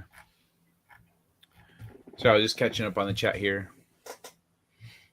Um, do you like spice, Um, Steve? some of it, I guess, but I don't eat very spicy dinners often. But yeah, I don't hate it. You know, I'll eat most about I'll eat mostly anything. I'm easy to please. All right. There's different though when people are into, you know, like spice. When people love spice, it's like you want to turn it up. And like I'll go to places and it'll be like spicy whatever, and I'll ask if there's like a Latino or an Asian, particularly like an islander Asian or someone from Southeast Asia. I'll ask them like, "A, is it really spicy?" And they'll Yeah, usually do they'll look around like, ah. the Scandinavian countries are not famous for spicy dinners. No, it makes It, sense it, because of the climate. yeah, Like and you don't have a climate for that. it's all fish and potatoes, meat and potatoes, stuff like that, meat and vegetable soups. You can put spice in those. Yeah, but we don't. I think the spice we use the most is just regular pepper. Like black pepper? Yeah, Oh my god, dude. I need to, you know what? it's basically salt and pepper country. It's that basic when it comes to spice. We gotta make spice. We gotta make spice. Here's the plan. Here's how we're gonna take over the world, Pinky. So we're gonna start a spice racket in your not just your country, in your region, your whole region. We're gonna start a rivalry between you and the Denmarkians or whatever. You know what's weird though? Per citizen, Norway is in second place, I think, when it comes to tacos consumption in the world. We're a bit just behind Mexico or something. Really? Yeah, it became a thing No shit. having a taco night in I think in the late 70s or something, and it's just escalated. All kinds of households do it. Usually Friday or Saturday. No way. Yeah. That's nuts. Out here we do Taco Tuesday. So on Hmm. every Tuesday, like every taco place has a deal going on. It's awesome. Yeah. No, Damn. we You guys do have a homemade tacos. We just That's buy pretty. some kits and then How do you guys make your tacos? um let's see. We buy those kits with those taco shells Mm. and a little jar of taco sauce. And there's also like this powder spice mix that you mix with the meat and then in the frying pan. So we use ground beef usually and fry it and chop it up in the frying pan and then basically pour the spice bag over it and then put a little water in there. And we use salad leaves, um, baby tomatoes. So some people use those. Hmm. Pineapple. Pineapple. Okay. So Yeah. that's your citrus. That's the Oh, and- citrus is the pineapple. Yeah, onion. We do that. Yeah, all kinds of stuff. Whatever. Interesting. Yeah. I've even had mushrooms in it. Okay. It wasn't bad. Huh. Fried thin mushroom slices with the meat. So it's just mixed in. Alrighty. Okay, that makes more sense then. I Yeah. mean that works. And we also Is it do a- seafood tacos. Basically, you replace the meat with shrimp, lobster, fish, what have you. It's actually very good. Oh yeah, I love fish tacos are good. But that's interesting. So okay, usually when people talk about like out here, like when we talk about how white people make tacos, it's like like marinated like meat with like cabbage and tomatoes and cheese, Yeah, cheese. We definitely have that. Yeah, we do white people tacos. maybe some sour cream. Yep, definitely. All of the above. Stereotypical white people tacos. If it's true, it's true. There's nothing wrong with that. Yeah, it's true. And like, you know what's funny? Like, I had a friend who was talking about we were talking about what to make for dinner. I was like, we can make tacos. Look, we got this and this and that. He's like, you mean like white people tacos? I was like, it's what we have. Like, Wow. are you hungry or not? We don't need to make it like authentic Mexican tacos if we don't have all the shit for it.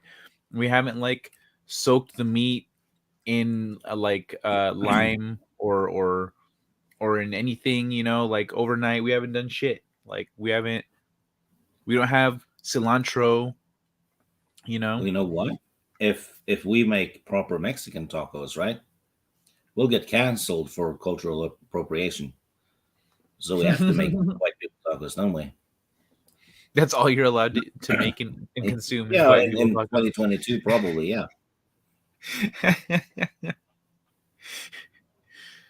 That's all we're allowed. That's funny. That means that I can't. That's probably why my buddy was like, "Whoa, what are you doing? Are you about to make white people tacos? Yeah, But you're it's brown." so it's only Mexican tacos and white people tacos, or are there Asian or African tacos too? Well, like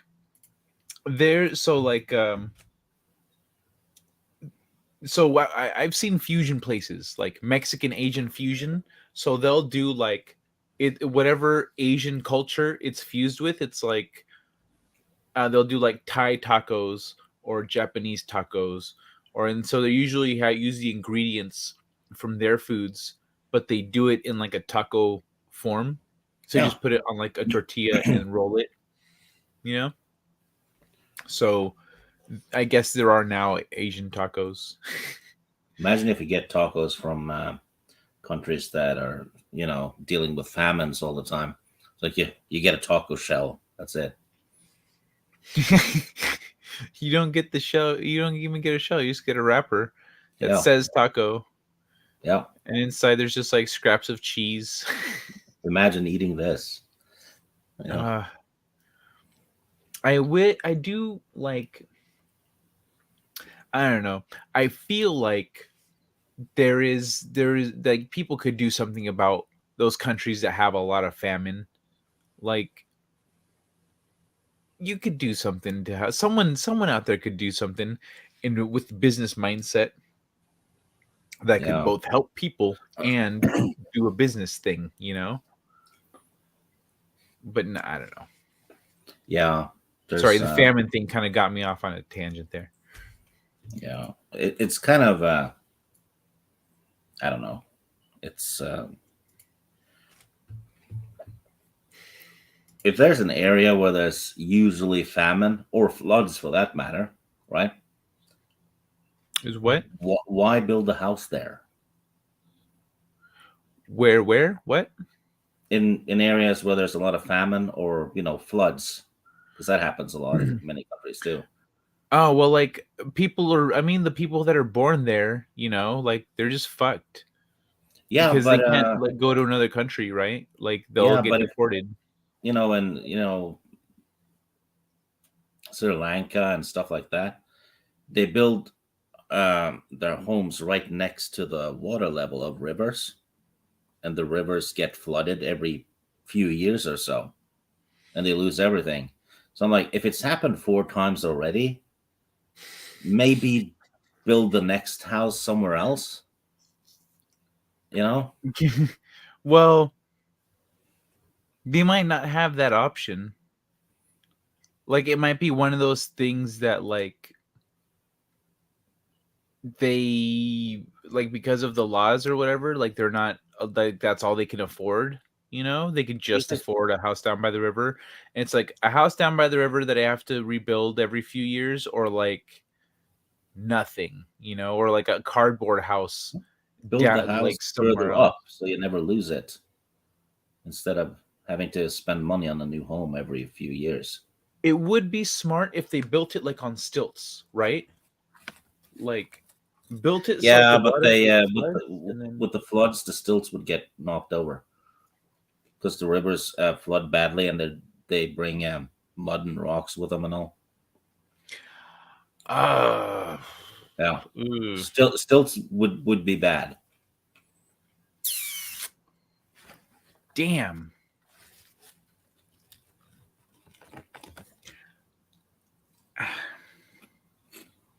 Damn. Yeah, I guess they'd have to build up like the walls of the river or whatever, but yeah, that Or wouldn't just work. build homes at a Build higher somewhere altitude. else. When I Yeah, went to Guatemala, some like years ago, when I was just after high school, I was crossing a bridge and there was a mountainside with, um, like I could see a river. So essentially, the bridge was over like a ravine, and it was all green and it looked all pretty, But like down the side of the hill, all the way pretty much down to the bottom where the river was, there was like all these little houses. And I was like, oh, it's all little houses. But then I looked as we crossed, and I could tell what they were. They were actually cardboard houses. So it was a hillside full of cardboard houses all the way down there. And I asked my mom, I was like, wait, but like when it rains here, like, doesn't that flood? Doesn't it? She says, yep. And what do? They leave. like, like, yeah, they just leave. They leave, and then they come back later, and they build a new house. And like, that's it. Like shit. yeah, Why? Why don't they? It's like, well, that's all they can. They can't afford a house. They can't afford a house. They have to just build it out of whatever they can find, and that's where they live. we tend to have a lot of hurricanes in my area, um, especially during winter. Actually, it's always winter when it kicks in. But I've noticed that every time there's a big one and houses are damaged and all, it's always new houses that gets damaged. The old stuff is just too sturdy. No damage done to them at all. The where at? Where I live, Norway. Oh, in Norway. Yeah, Oh, hmm. we had a big one in I think it You guys was in don't use the '90. same. You guys don't use this, like the same building techniques. No, and the old ones are solid. They're made from really solid, heavy material, right? But Ah, I remember back in '92, I think it was, we had a huge one, Category 4, hmm. and it ripped up or broke about 2/3 of all the trees in the area. The forests were flat. It was an amazing sight, but That's and nuts. and a friend of mine's his grandfather's fishing boat was torn loose by the wind and smashed ashore. It's all kinds of stuff like that. But Mhm. old houses, uh, the only damage they had gotten was, they were missing a roof tile or two. That's it. That's nuts. Yeah, we were out of we didn't have electricity for 2 weeks, But the and houses were still standing. it was December. So December in Norway without electricity got a bit chilly. Imagine Yeah. having to shower, right? And you don't have Well, hot that's the water. least of your concerns, is the showering. No one's gonna be sweating when you're not warm. Yeah, we had a fireplace though, so we were good. But yeah, 2 weeks without electricity got a bit boring. It's a lot of board game playing. That was something that I was really thankful for when I was a kid. When the electricity would go out, I'd be like, "Oh well, I can still draw." My Yeah, brother would be like, "Oh, I'm gonna go outside," but once it was dark, board games were like the only option. I I used just to remembered. I used to draw a Huh? lot when I was a kid too, and I had a lot of comics, piles of them. Sadly, they're gone now because they got stored in the attic, and Uh, my mom decided to clean out the attic, so she threw them and burned them. And we're talking probably over 1,000 comics, superhero stuff, and actually Stuff that some. would be worth a lot of money right now.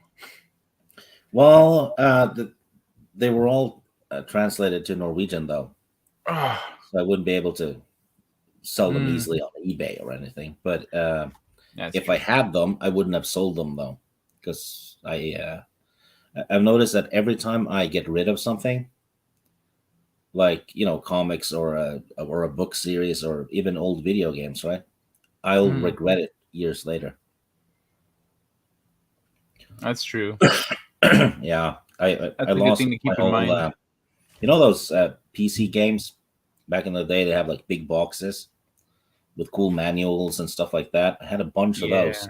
A lot of the old Lucas film games, and they're gone. And I'm actually bitter about that.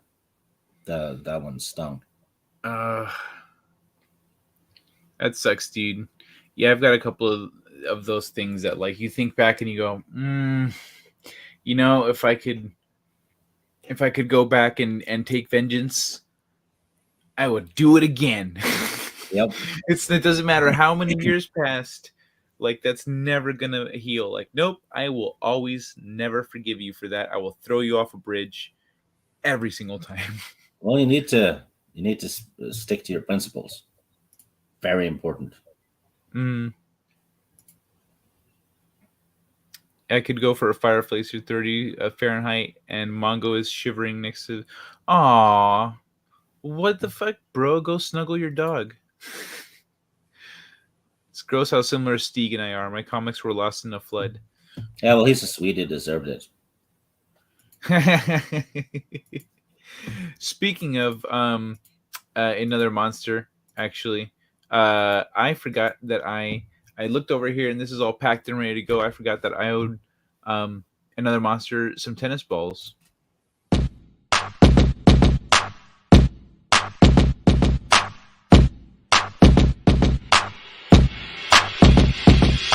Tennis ball, throw it against the wall. Tennis ball, throw it against the wall. Tennis ball, throw it against the wall. Bounce, bounce, bounce, bounce, bounce. Tennis ball, throw it against the wall. Tennis ball, throw it against the wall. Tennis ball, throw it against the wall. Bounce, bounce, bounce, bounce, bounce. Tennis ball, throw it against the wall. Tennis ball, throw it against the wall. Tennis ball, throw it against the wall. Helps me forget about my cancer.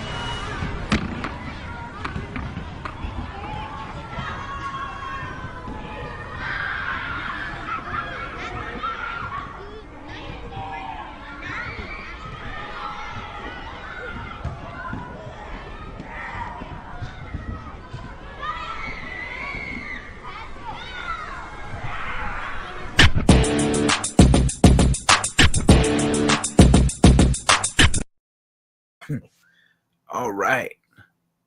I'm good now. Did you? Oh, Mongo's a cat. My bad. Mongo. So, like, is what we it's the word we use for retard in Norway. I think the Australians do it too. Australians. Is that Yeah. true? Nick, I think so. Sam.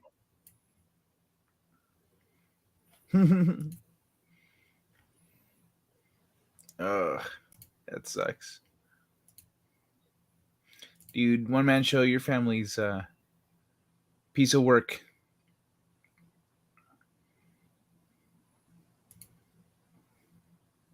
What do you mean, poor kid? He had a tennis ball. Yeah.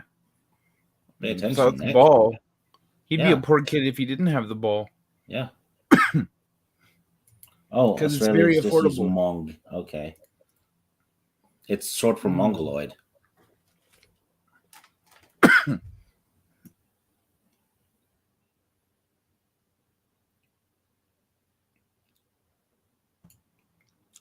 Sorry about that. Oh, is it short for Mongoloid? Yep. That makes sense. Australians have to shorten it one letter more because they're oppressed.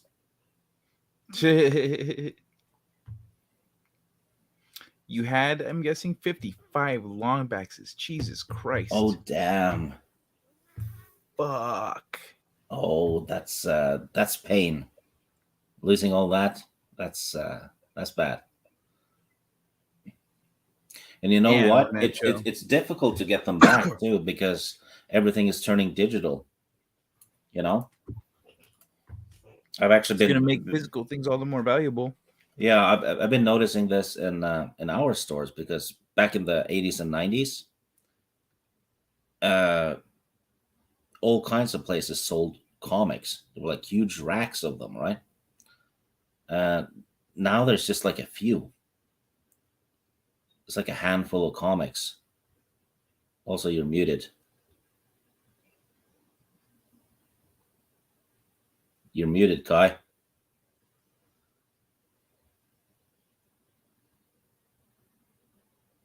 Okay, then.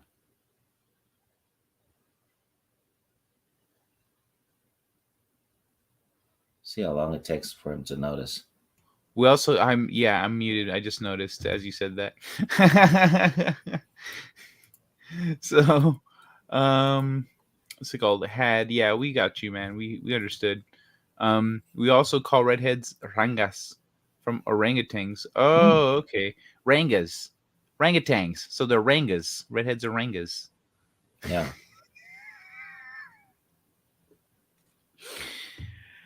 You need to watch a movie called Bad Boy Bubby, Kai. It's an Aussie movie. Bad Boy Bubby. What's it about? I'm not going to tell you. It's fucked up.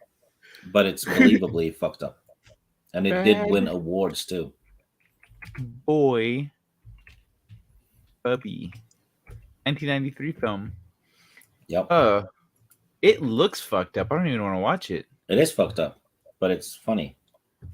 Oh, it's funny. Yeah. It doesn't look funny. It just looks fucked up. Once you get past the first 15 minutes, it gets hilarious. Are you sure? Yeah.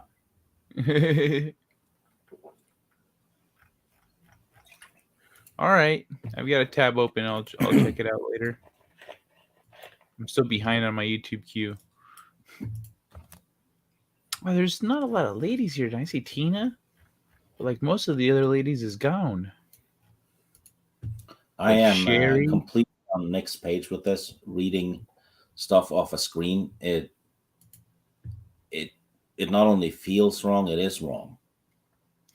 You know, Wait, what? Come again?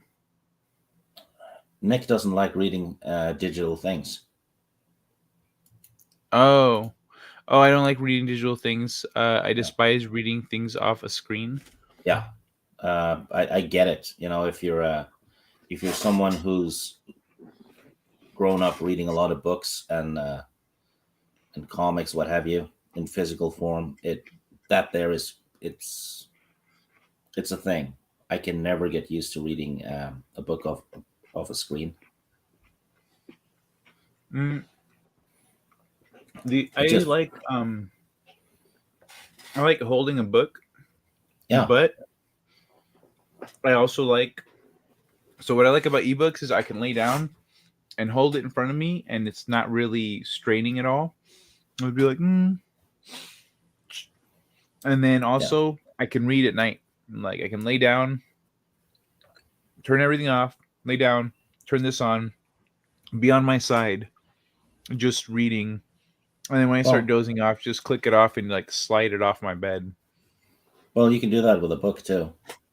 Oh yeah, but you need light. Yeah, The book doesn't light itself up for you. That'd yeah, be cool. but no, reading a book in bed is I've probably done that since I was 3 or 4. Well, yeah, like I've done it with books, but I don't like doing it with books as much as I like doing it with an ebook. With an ebook, it's just it's more convenient. It's easier. The convenience elements are like it's I like that. You know, I don't need a light, shining on me on my book or whatever, and like that whole like kind of having to really squint and focus and stuff not a fan. I need the sound of flipping pages and smelling the book and holding the book, all that. It's part of the thing. Part of the experience. Yeah. NG as in sing. Ranga. That's what I said. Right? Ranga. It's Ranga, not Ranga. Ranga. Yeah, because it's orangutan. Ranga. Yeah, Ranga. Yeah, rangatang. Rangatang. Ranga. Sing. Ranga. Ranga. All right. Most of my editing and publishing coursework is digital. Bless the read aloud function. Yeah, that's the other thing that's nice. You don't even need an ebook. You just read aloud, and the computer will robot read it to you. But the robot voices have gotten pretty good. Unless it's the type is too. Oh, that's not working for me. Unless the type is too freaking small for me to read. That happens quite often if you get like an omnibus with a trilogy, then the letters tend to be really, really tiny. If you buy a brand new hardcover or something, the lettering is big. Is that a shot at me, one man show?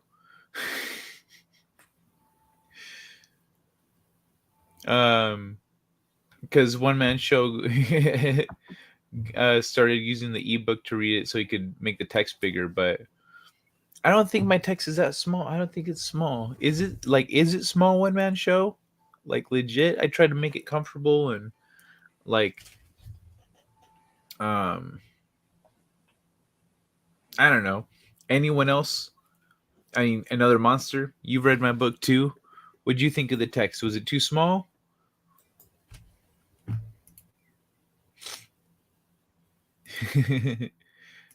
Sorry about that one man show. I made sure I made the ebook very functional though. No hard G's. Okay, Ranga. You guys are really specific about your G's, huh? Ranga.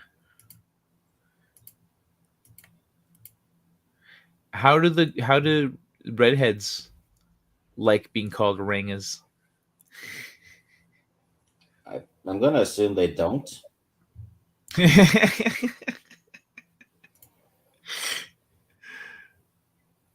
Franga. It's a condom?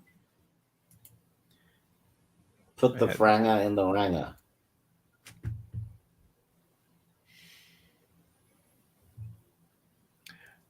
I'm sorry, one man show. See, you like that's the thing. Like, you kind of gotta, when it comes to the physical, like, well, you could wear glasses, one man show, or card R all the way.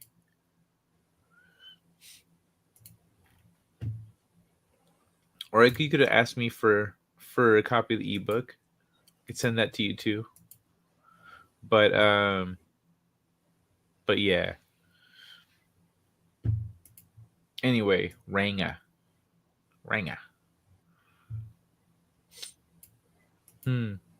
So what you got on your list for the day?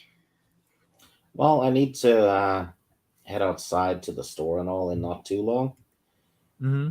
and take out some trash as well. Just regular stuff. And I plan on finishing off season 4 of The Last Kingdom, which is a superb show and everyone should watch, by the way. And Familiar. yeah, it's better than Vikings in my opinion. And I'm gonna read some, and then I have to be on Teresa's stream today because we're doing book streams on Saturdays. We've gone through the whole of the Lord of the Rings now, doing 2 chapters each stream, and now we're doing the Hobbit. So we're going to do half of the Hobbit today and the second half next time. So yeah, All right. lots of fun, nerdy Tolkien discussions. And then we're going to tackle the Silmarillion after that one, which is going to be that one's going to be a bit uphill, but I don't think anyone has done that before. So How are you guys gonna split that one up? 2 chapters each time. How many chapters are there? I don't know. The book is about 400 pages, I guess, something like that. But it's there's an insane amount of lore and stuff in the Silmarillion. So we're gonna do 2 chapters each time and discuss it and try to make sense of it, because it's very especially the first part is basically like Genesis in the Bible. All right. Yeah. I've heard. I haven't read it, but I've heard that it's pretty much like, like the lineage of peoples, and then like the stories of the origins of the world, and the tree got split, and all this fucking everything. It's So the first third of the book. That's the hard part. It has to do with deities and how the world was created and all kinds of stuff like that. So it's very are it's you lecture. splitting it up by age, or like? No, we're starting on No. page 1. I mean, like you said do 2 chapters a piece, but is that more or less each age, or is it like? No, we're just doing 2 at a time, just for so the Okay. streams don't go for too long. But Okay. yeah, it's an incentive for us to read it too, though, because if it's 3 or 4 of us doing it at the same time, it's easier to get through. Because if you start reading it alone and all, it's a very daunting book, and it's Wait, you guys read it on the stream? no, we'll Oh, we'll okay, do okay. we'll do But snippets. having people reading it with you is Yeah, it's almost like a book club thing, and it's sounds exactly like a book club. yeah, and I don't know what we're gonna do after the Silmarillion, though. Maybe it's a different fantasy series or something. We'll see, but yeah, it's I never liked the Silmarillion because it like I said, one third of it is a Bible, and the rest is a history lecture. Lecture.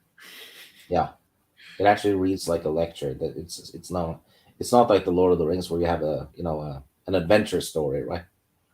Yeah. Yeah, because it's just raw information of like Yeah, what happened. yeah, information about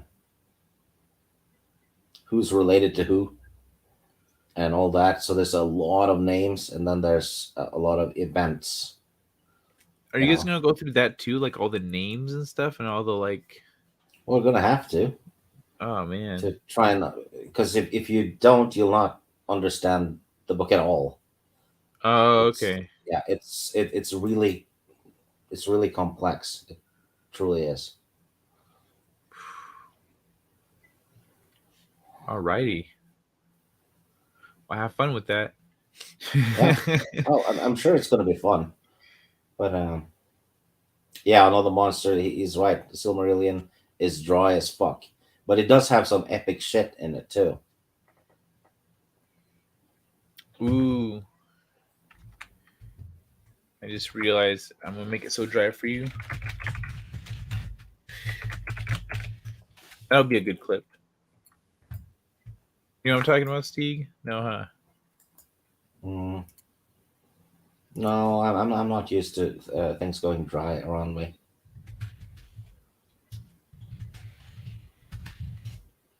See if I can find it here.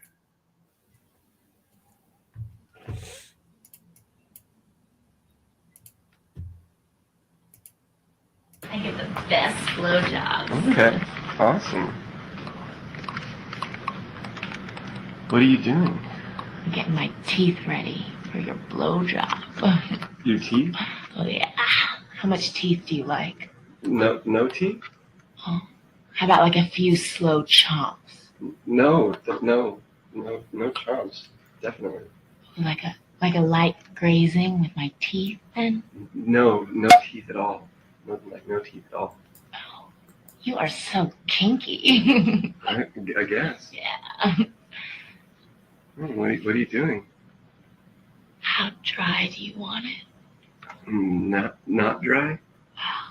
I'm gonna make it so dry for you. No, that's the opposite of what is good. I'm gonna make my tongue like sandpaper. No, that sounds really bad, actually. It's gonna be like a mouthful of sand. No, please don't do that. Desert in my mouth. No, that's not a good blowjob. Guys love it when it's like a desert in your mouth. Where did you read that? Oh, you don't want it dry? No, not. You are so kinky. I guess. You're so kinky. I'm gonna do this thing I do with my hands. Oh yeah? What kind of thing is that? Oh, What's this okay. thing like? Oh, no, please. No, stop. Please don't ever do that near me. It flattens the whole thing out for you. That would give him the clap. Flattens out the blowjob. Don't ever do that to anyone. Give him the clap. You just want to have sex? Oh yeah. Okay. That's great. Cool. I'm gonna make it so dry for you. Yeah, that's disturbing.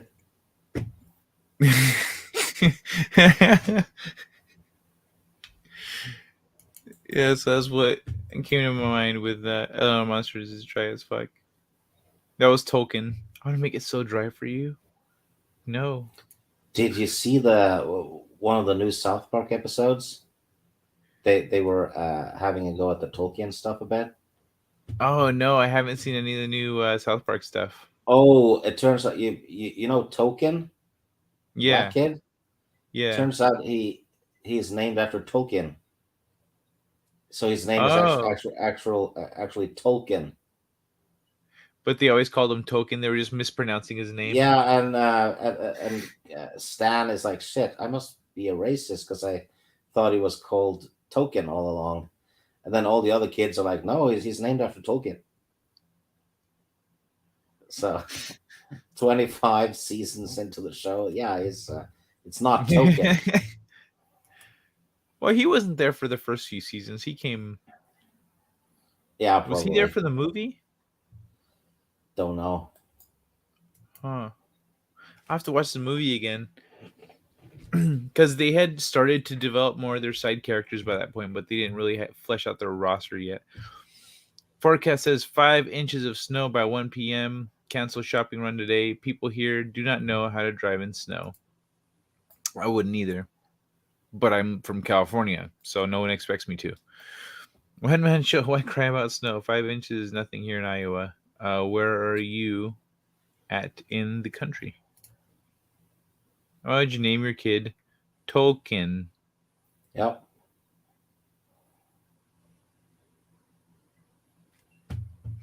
Yeah, it is a bit silly. I'll have to. I mean, like South Park makes their shit work, you know. So like, I'll have to see it and see what they did with it. But Yeah, but, I've been watching a little bit of the new season.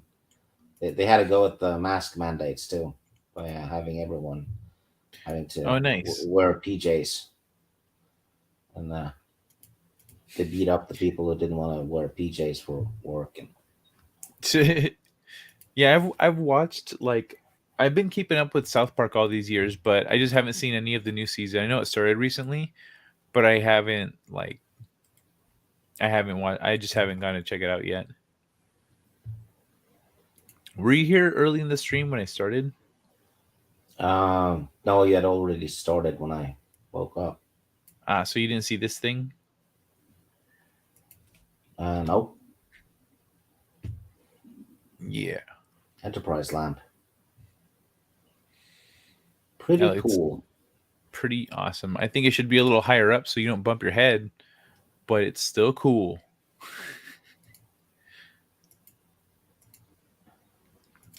But hopefully it doesn't snow where you're at, like with One Man Show, who I guess had to cancel his shopping run. I'm sorry, man. It's a bummer. But only 5 inches? Huh. That's below average. I heard there was going to be like a snowstorm or something in Texas. Oh no. The last snowstorm didn't go so well over there. Yeah. Schools closed if there's a half inch on the roads. Wow, really?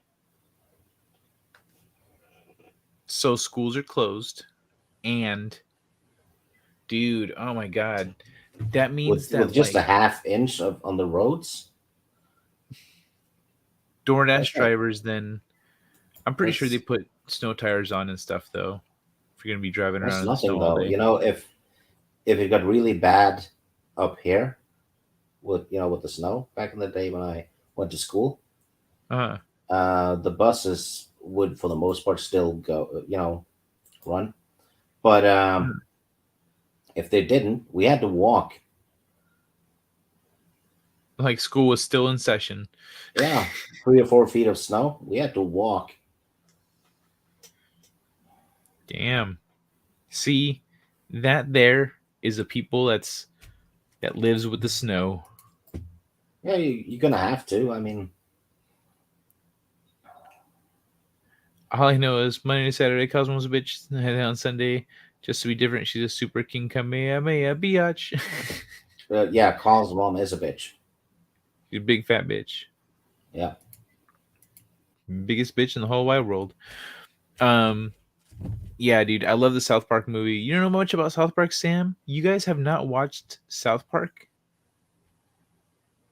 Steve, did you watch South Park like classic back in before, back in the day? I've watched all the seasons. All right. Yeah. My boy Steve. Sam, on the other hand, apparently doesn't know much. I totally would have figured that Sam and Nick would have both watched a lot of South Park. Usually, I just wait until a season is done and then I binge it. That makes sense. I like I kind of got out of the habit of watching it. And so for me, I'll just like watching it whenever I feel like. And if I get into the groove of watching it weekly, I'll do that. But right now with like their deal with Paramount and this exclusivity stuff and some of these other things, I'm not digging that. I'm not digging that stuff. So Except for a couple of episodes, I've never watched The Simpsons. oh really?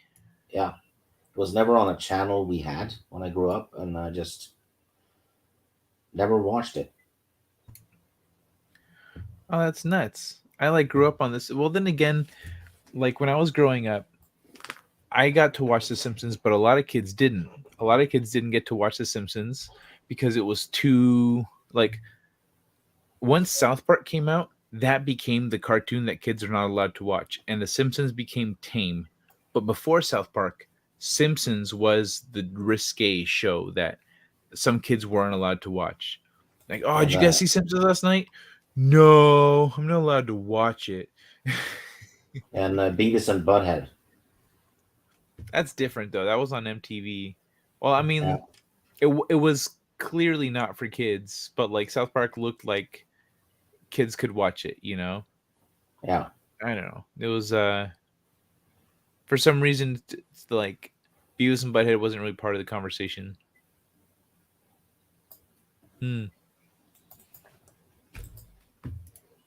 Fucking MTV.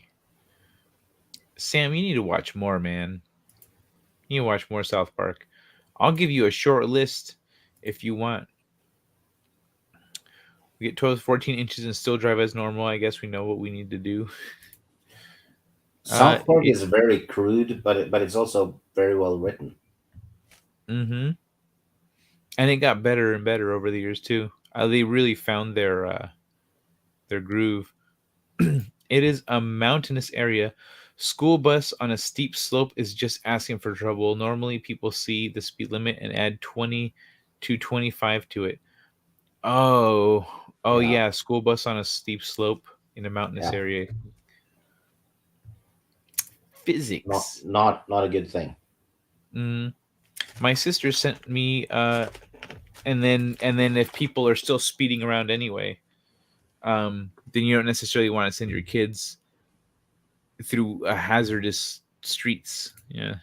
All right. My sister sent me a Cartman video before I taught at the primary school. Told those kids to respect my authority. Did they like that? Were they like, hey, this guy's pretty cool? I don't watch Simpsons either. It looks stupid to me. Simpsons used to be good. It used to be well written and have good satire and tongue in cheek jokes, but not anymore. As for South Park, South Park gives us gems like this. I'm removing you from your position.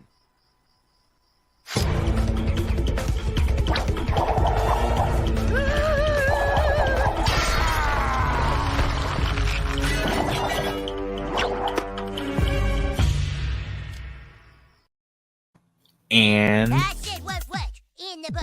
I said what in the butt. How do I reach these kids?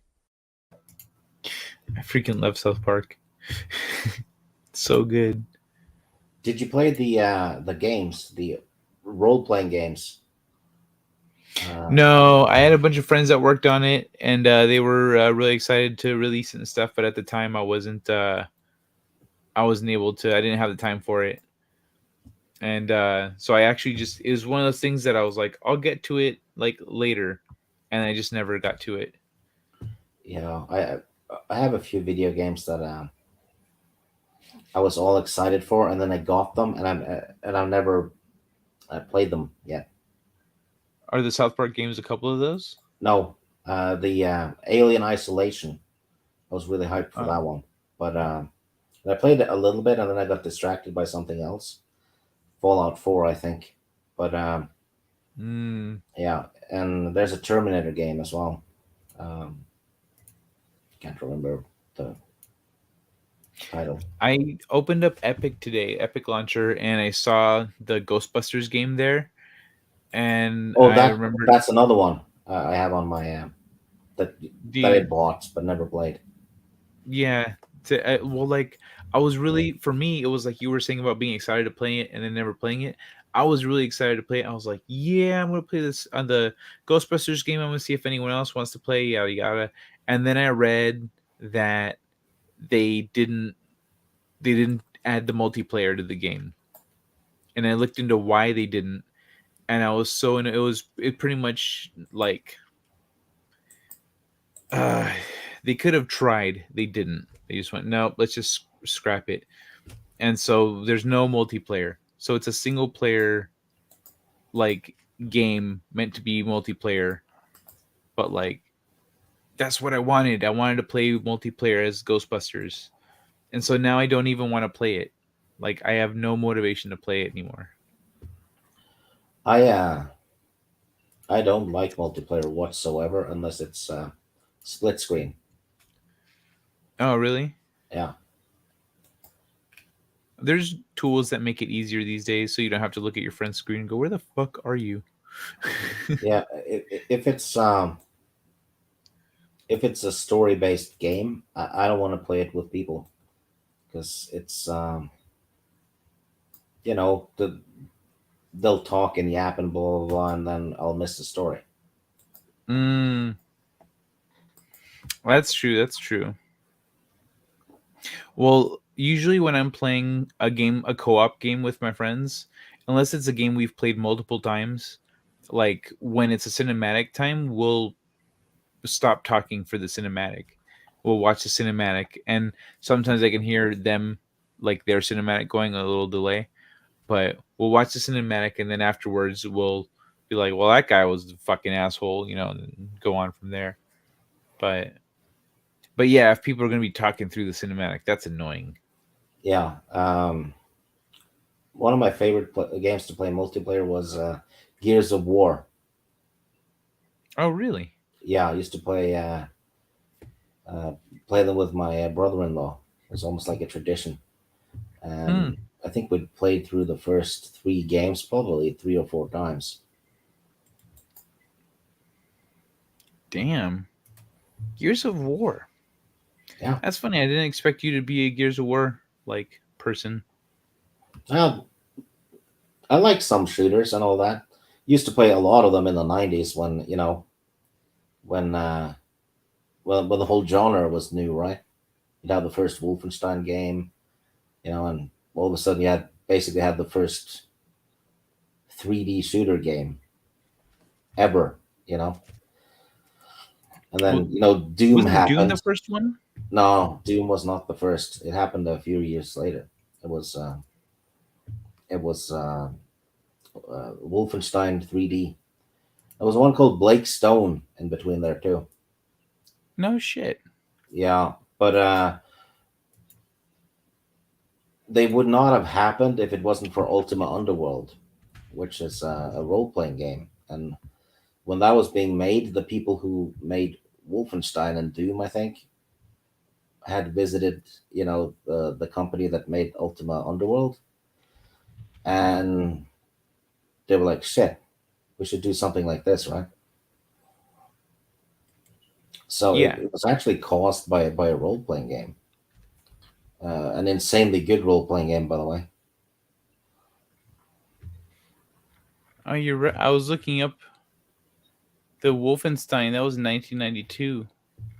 Yeah, Shit, I didn't even realize. Yeah, all Doom right. was '94, I think. You said 18 months. Yeah, it could be about 94. Yeah, Blake Stone wasn't bad either. That was a. But after 93 Doom, December. after Doom though, it just blew up because Yeah. you had games like Shadow Warrior. That was one played as a ninja, and Blood and Duke Nukem. Blood was really good. That I'd say that is better than Doom. Actually, it's a horror game. One of the levels is the Overlook Hotel from The Shining. You can actually Oh, find a makes frozen sense. Jack Nicholson in the labyrinth outside. Huh. Really? Yep. Oh man. That's And then, pretty cool. Star Wars did it with Dark Forces. I think it's 95 that happened. Well, one of the first games on the CD-ROM. So they had cutscenes and stuff because you had the storage space for them, right? I think Dark Forces was the first game that had weapons with alternate fire modes, and also the first game that lets you use mines, and I think grenades Hmm. as well. So that was a bit of a milestone, I suppose.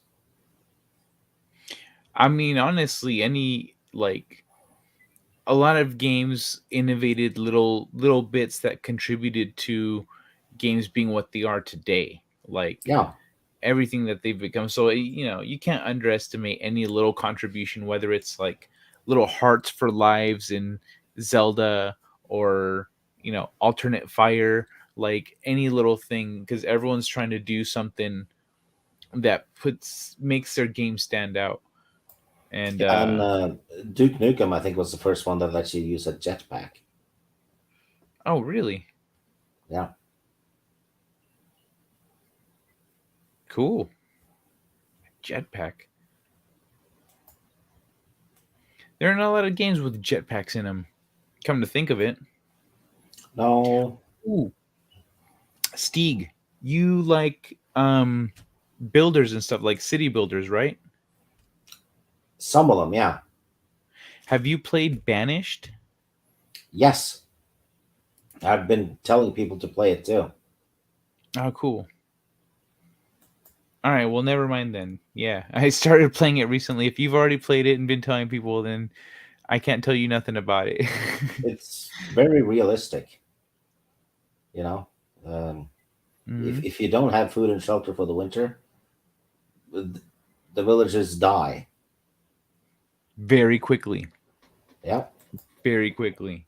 and I Yeah, think you could have diseases too.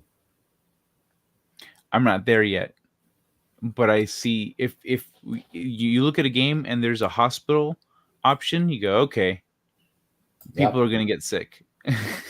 Yeah. The first city builder game I ever played was Colonization. It's kind a little bit like Civilization. It's made by the same guy, but you're colonizing America.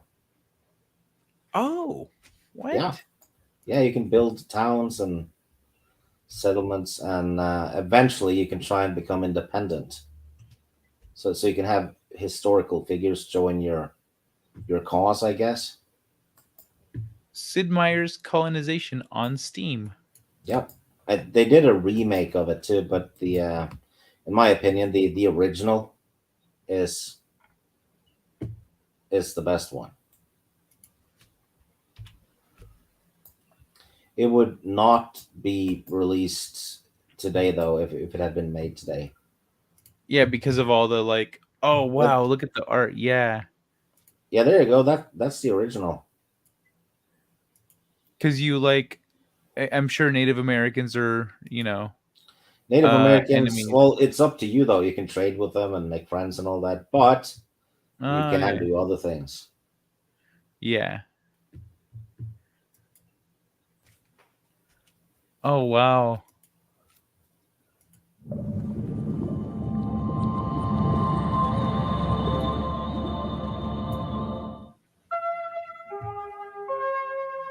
Huh. Very positive. 1994. Oh,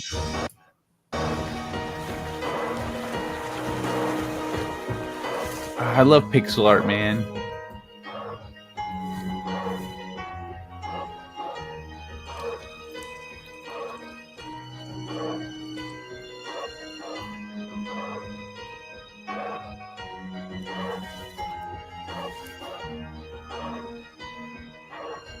You know what? I don't know about the music here. that music is not even in the game. Okay, then I should definitely. I bet you I'm gonna get a thing copyright claim. Yeah, this trailer is definitely made recently because there was no trailers for games back then. Yeah, true. At least not for a game like this. Like for console games, but computer games didn't. They didn't get the same kind of love. So it's only $7. Yeah, I have it on GOG. I like I like GOG better for older games. Nice. I need to use GOG more. I was gonna get so Glover is got like remastered or whatever. It's getting re-released on Steam. Excuse me, and I was gonna get it, and then I saw Bellular's video about how they like shut down the game preservationists, the people who had been preserving Glover, and they just shut all that shit down and they put it on Steam without really doing like. I mean, they I think they fixed bugs and they changed things up. As a remaster, but like they shut down all the classic options for it. And Yeah, the problem with Steam is that it's quantity over quality, and quite often if you buy an older game, they've done nothing with it, and sometimes they don't even work, and it's up to the player or the customer to fix it himself. They don't do shit. While on yeah. GOG, if there is any kind of issue with it, they will address it in the forums and eventually fix it, which does not happen often at all, actually, because they've already made sure this game will work on a new Windows version. Okay. And you get the manuals too, which is kind of very important for a lot of those old games, right? That is, yeah. Some of them you can't play without it. Yeah, There and was one. and you also get the I think one of soundtracks the old. Sorry, what? you get the soundtracks too in MP3 files quite often. Ooh, that's cool. And a couple of times I've seen you get if there was a novelization written for the game, you get that one too in PDF. No shit. Yeah. Alrighty. Very cool. Yeah. Well, I need to go now. I have stuff to do. All right, man. Well, it was nice chatting games and hanging out, dude. Yeah, likewise. All right. Well, have a great weekend and take care of yourself, brother. Yes, yeah, so same to you, and get some sleep soon. It must be late where you are. It's only 1:30. Okay. It's not that late. Anyway, take care and be well, and the same to everyone in the chat. Thanks, man. You too. Take care of yourself. Bye. And yeah, take care. Cheers, brother. I guess here's what we do now to change the. Where the fuck is it?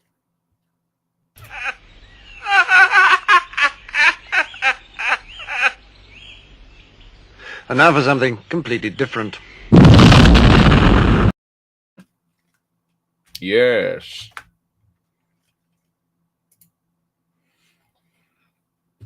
All right. So where's this? Let me make sure I get this.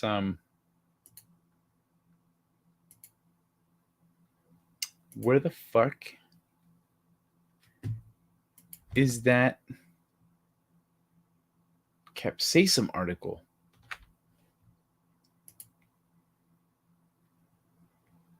Or the Carolina Reaper article? That's the one I'm looking for.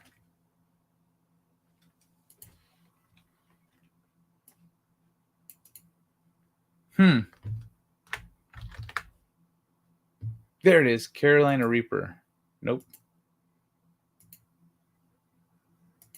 Son of a bitch. There it is. Okay. Cool. I found it. I thought I'd lost it. Alrighty, folks. So, peace. What is this? Peace? I too must leave, says another monster. Alright. Have a good night, another monster. Oh man, it's so, I feel like I'm so in the know now that I know what this hashtag means.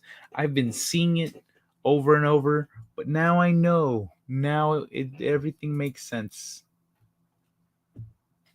That's funny, dude. And yeah, somebody said something earlier in the community. I think it was Apollo. Who I haven't seen in the chat for a minute. I think it was Apollo was saying about trusting people in the community and stuff, and like every community is going to have people who are coming into it just trying to get what they want out of it, you know? They're going to try to get as much as they can. And so, you know, you can't be blinded just by, oh, but this person's like part of the gang. So the fuck what? Who gives a shit if someone's part of the gang, you know? That doesn't mean you don't know why they're there. We can't be assuming everyone's in the same place for the same reasons. We all have our own motivations. But yeah. That does not make sense. Why would a... Yes, it does. It does make sense. But yeah, like this. Like these guys. Mírelo. Última vez que lo va a ver. Qué pendiente. Mírelo. Mírelo. Mírelo. ¿Se está mirándolo? Todo. Presta atención. Presta atención.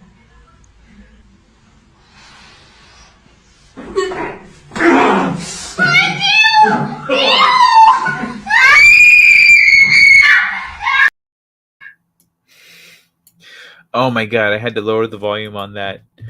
My volume was already low, but her scream is so fucking loud.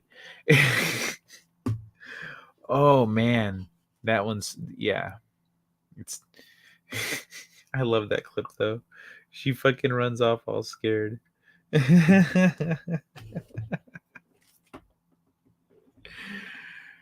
Latinos, we're fucked up, man. We'll fuck with people. It's great. Like, I did that to my brother once when we shared a room when we were kids. I thought it'd be funny if in the middle of our conversation, I just like went limp. And then after a second, like I'd talk again, but I'd be all, I'm evil, I'm possessed, you know, like that. And so like, that's what I did.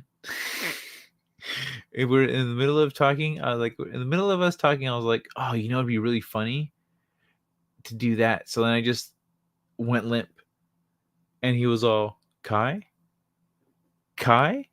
And then once I heard him start to get worried, Kai, and my head came up, and I looked straight at him. And I said, Kai's not here anymore. But like with like the most devilish voice I could do as a kid, and he freaked out. He freaked the fuck out. Like now I'm like, that's mean, but like it was also, I mean, it was too good because he got actually scared. And he freaked out and like backed into the corner of his bed screaming, and like and I was like, oh, no, hey, no, it's fine, it's just me. Shh, it's just me. Stop freaking out. Calm the fuck down. But it didn't work. His panicked screams had already called my parents into the room. They're like, what's wrong? And I was like, oh shit, like I knew I was in trouble.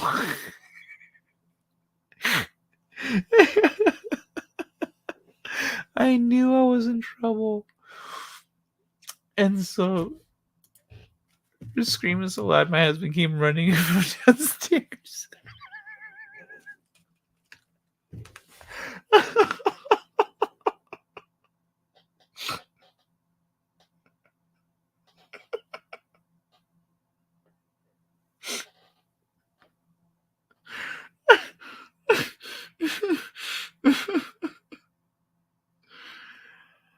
Oh, I'm sorry, Tina and Tina's husband. I'm sorry. Oh. What a good husband. What a good husband came running down to check on you. That's so awesome. Oh, man. So anyway, my parents were like, "What happened? Like, what happened?" And he said, "Kai did a scary voice." And I thought he was possessed, and that he was a demon, and like he was all freaking out. And my parents were like, "Kai, what did you do?" I stopped moving, and then I said, "Kai's not here anymore." I did it. I did it for them, like the same way I did it for my brother. I was all, "Kai's not here anymore," and they were like, "Why would you do that?"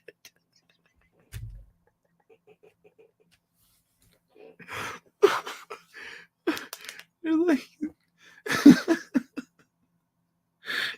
"Oh my god, no! You don't do that. Don't scare your brother."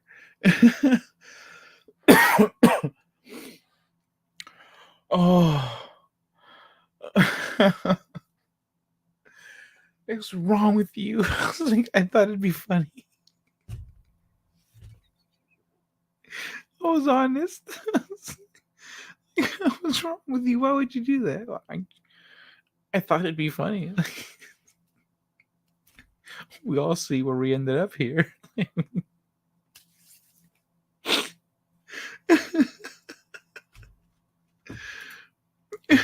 Should have pulled a heart attack. He was too scared to be like, what if he's fucking with me? I should pretend to have a heart attack and watch him freak out. No, he was legit scared. He screamed. He screamed and like crab walked into the corner of the room and pressed himself against it, like trying to go farther than he could physically go, like screaming.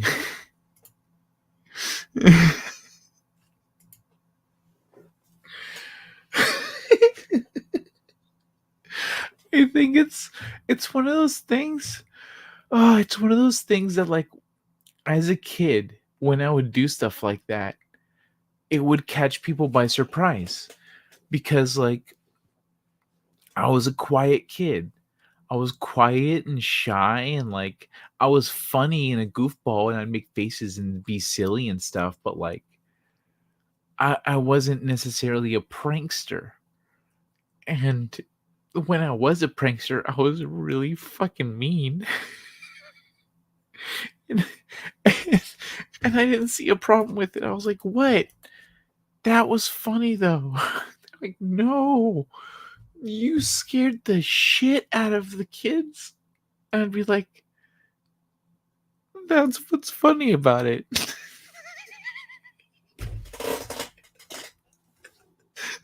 Like, that's why it's funny. I don't understand why I'm in trouble. I mean, I kind of get it. I get it. I get it. But I don't. Because they'll be fine. You know? They'll be fine. I've been their age. I was their age a few years ago. They'll be fine. Trust me. I was 6, like, you know, just a couple of years ago. It's not a big deal. Like, that was my logic. I was like, bro, I was just there. Trust me. It reminds me of when we used to chant. It reminds me of when we used to chant with our oldest when he was a toddler. We don't bite our friends.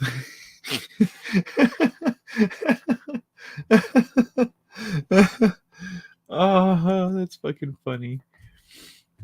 Yeah, you know what's funny? Like, singing to your toddlers is how you can get them to listen and how you can get them to learn lessons.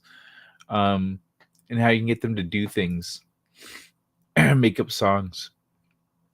And then he pulls a decorative cross off the wall and goes for the headshot. I'll save you, bro. I'll beat the devil out of you. Oh my god. We weren't that religious where we had like, we weren't that. Oh my god, I'm sorry. I was at a shorter breath, not out of laughter.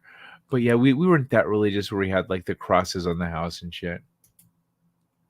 But yeah, my sibling was a biter. I broke that habit real quick.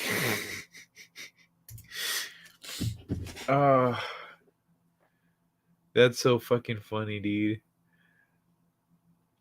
But you know what's funny? Like nowadays, if I were to be myself, if I were to do that, if I were to play a prank on someone, sometimes I think pretty often most of my friends wouldn't even go, "Why would you do that?" They would know that I just thought it was funny. Like they just fucking guy. And they would also know that whatever went wrong, I didn't know that was gonna happen. No, I probably didn't know that was gonna happen. And they'll ask me, "Did you know?" And, oh no, that came out of nowhere. And usually, if there are unintended consequences for my jokes and pranks, I help clean it up. Like, I help with the cleanup. I don't just go, "Oh, well, get fucked." Like, I help, you know? It's kind of a courtesy, because if you're going to play a prank on somebody and you know there's going to be a mess, you better be willing to help them clean up, you know? Because the prank part is what's funny. Then you go, "Okay, well, let me help you clean this up." But, like, if there's an unintended mess, you definitely got to help clean up, because now you're like, you know, you did something because you thought it would be funny, so clean up your mess. You know, the prank is the mess is a result of your prank, so I'll help people clean shit up. But yeah, nowadays people won't think twice, so like they'll ask me, like, just to make sure I'm not, like, you know, where I'm coming from or whatever. But usually my friends know. They're like, "Oh man." Sometimes they'll know before I do shit. Sometimes my friends will just hear somebody talking, or they'll see something happening, and then they'll look over at me, and I'll be looking at them with a shit-eating grin like, "Yeah, now I have an audience."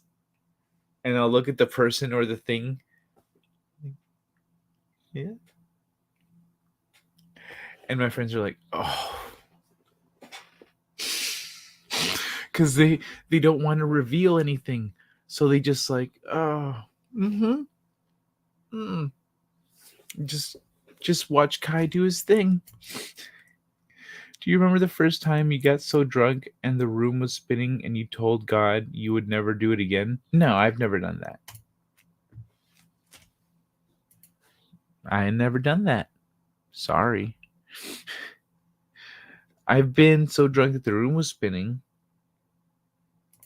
but I've never said, "I'll never drink again." I've never said that. I've also never said, well, there are certain things I don't like. Jameson Irish whiskey. No, the Irish whiskey fucking... What's the brand? Whatever. Fucking Irish whiskey, I don't drink that straight. I don't drink Irish whiskey straight. Like, I'll drink it in a mix, but I don't drink it straight. So there are certain things like that that I do and don't, that I don't do explicitly, because I know it doesn't sit well with me. But I never went and like, I am never drinking again, because I also don't get hangovers. And that has nothing to do with how much I was drinking during the pandemic and stuff. That was like since the very first time I drank. I just didn't get hangovers. So yeah, like I've never, usually when people talk about that, they're like, "Oh, the next day, for like a week, I was da da da da da." And so I just said I was never gonna do it again. But like I never had that moment. I always just like, well, that was fun. You guys want to do it again? But yeah, that's me though. That's me. That's my circumstances. But for most people, when they drink, it goes something like this.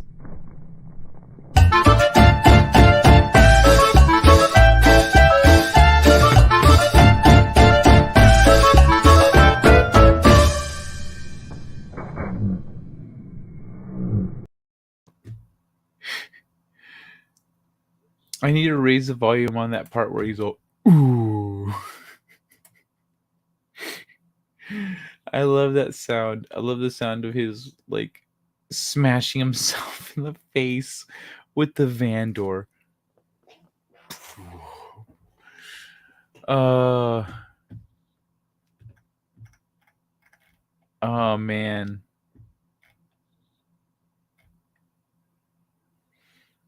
Yo, this was another thing that I thought was really cool on Instagram. Hold on. Look at this shit.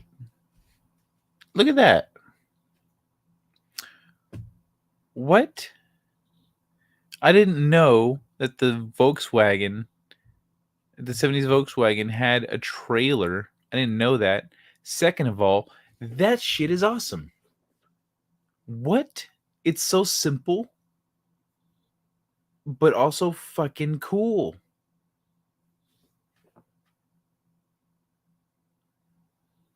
Cause like you can't quite do the same thing with the truck, you know, because it's hitched to the back. But like with this, it's designed with this in mind. That's so dope.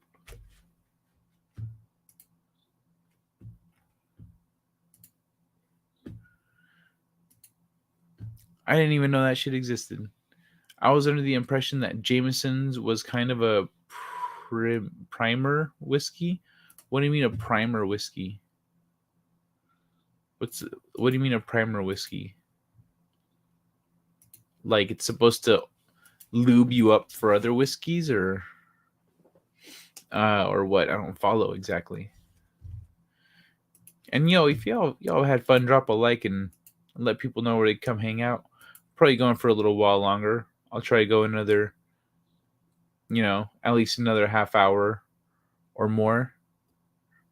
3.5 hours or so. It's Friday, you know.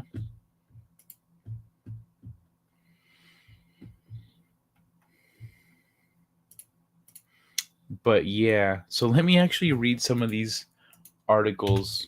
I closed down stuff and all that was left was the Instagram tab. But let me pull up some of the stuff I said I was going to talk about.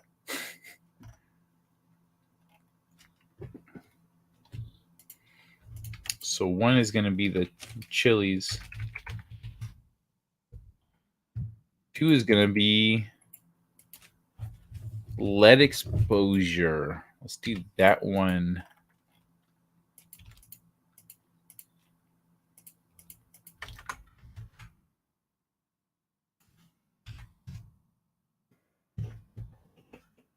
Starters, beginners. Oh, okay. Yeah, that's what I was thinking. Like, lubes you up for other ones. Okay. I don't know. I just don't. It doesn't work for me. I don't like it. It makes me sick. I don't know why either. But it do. So, lead exposure in last century shrunk IQ scores of half of Americans. Half of Americans, yo. That's where all these woke kids be coming from. So, early life exposure to car exhaust from leaded gas reduced the IQ of around 170 million Americans, a new study reports. In 1923, lead was first added to gasoline to help keep car engines healthy. However, automotive health came at the great expense of our own well-being. A new study calculates that exposure to car exhaust from leaded gas during childhood stole a collective 824 million IQ points, from more than 170 million Americans alive today, about half the population of the United States. The findings from Aaron Rubin, PhD candidate in clinical psychology at Duke University, and colleagues at Florida State University suggest that Americans born before 1996 may now be at greater risk for lead-related health problems, such as faster aging and of the brain. Such as faster aging of the brain.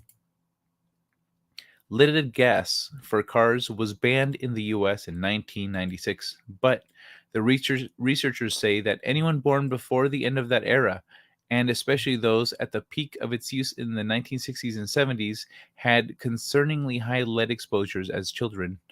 The team's paper appeared the week of March 7th in the journal Proceedings of the National Academy of Sciences. Lead is neurotoxic and can erode brain cells after it enters the body. As such, there is no safe levels of exposure at any point in life, health experts say. Young children are especially vulnerable to lead's ability to impair brain development and lower cognitive ability. Unfortunately, no matter what age, our brains are ill-equipped for keeping it at bay. Lead is able to reach the bloodstream once it's inhaled as dust or ingested or consumed in water, Rubin said. In the bloodstream, it's able to pass into the brain through the blood-brain barrier, which is quite good at keeping a lot of toxicants and pathogens out of the brain, but not all of them. One major way lead used to invade bloodstreams was through automotive exhaust. To answer a complex question, how leaded gas used to more than 70 years has left a permanent mark on human health, Rubin and his co-authors Michael Farland and Matthew Hauer, both professors of sociology at Florida State University, opted for a fairly simple strategy. Using publicly available data on U.S. childhood blood lead levels, leaded gas use, and population statistics, they determined the likely lifelong burden of lead exposure carried by every American alive in 2015. From this data, they estimated lead's assault on our intelligence by calculating IQ points lost from leaded gas exposure as a proxy for its harmful impact on public health. The researchers were stunned by the results. I frankly was shocked, and when I look at the numbers, I'm still shocked even though I'm prepared for it. So as of 2015, more than 170 million Americans had clinically concerning levels of lead in their blood when they were children. Clinically concerning levels of lead in their blood when they were children, like resulting in lower IQs and putting them at higher risk for other long-term health impairments, such as reduced brain size, greater likelihood of mental illness, and increased cardiovascular disease in adulthood. And we're seeing all this stuff, in society. Leaded gasoline consumption rose rapidly in the early 1960s and peaked in the 70s. As a result, Rubin and his colleagues found that essentially everyone born during those 2 decades are all but guaranteed to have been exposed to pernicious levels of lead from car exhaust. Even more startling was lead's toll on intelligence. Childhood lead exposure may have blunted America's cumulative IQ score by an estimated 824 million points, nearly 3 points per person on average. The research calculated that at its worst, people born in the mid to late 60s may have lost up to 6 IQ points, and children registering the highest levels of lead in their blood, 8 times the current minimum level to indicate clinical concern, 8 times the current minimal level to initiate clinical concern, fared even worse, potentially losing more than 7 IQ points on average. Dropping a few IQ points may seem negligible, but the authors note that these changes are dramatic enough to potentially shift people with below average cognitive ability, IQ scores less than 85, to being classified as having an intellectual disability, IQ scores below 70. Moving forward, Farland is analyzing the racial disparities of childhood lead exposure, hoping to highlight the health inequities suffered by black children who were exposed more often to lead in greater quantities than white children. How do you know that? How do you know that in different communities where they didn't have as many cars that they were exposed to as much lead? It would make sense that people in cities really have more exposure. Rubin's next step will be to examine especially I saw a movie with the Beatles. I think it was like in the 70s or some shit. They were flying in LA. LA was all smogged out. Fuck that, dude. Anyone from LA back then drop 10 points easily. Rubin's next step will be to examine the long-term consequences of past light exposure on brain health in old age, based on previous findings that adults with high childhood light exposure may experience accelerated brain aging. Millions of us are walking around with a history of light exposure, Rubin said. It's not like you got into a car accident and had a radiator cuff tear that heals and then you're fine. It appears to be an insult carried in the body in different ways that we're still trying to understand, but that can have implications for life. That's nuts. That is a lot. That is like a lot of we aerosolized a neurotoxin, essentially. I've seen one of them here in Iowa, all restored, fucking awesome on the VW. What? What are we talking about? I guess video games and social media did the rest.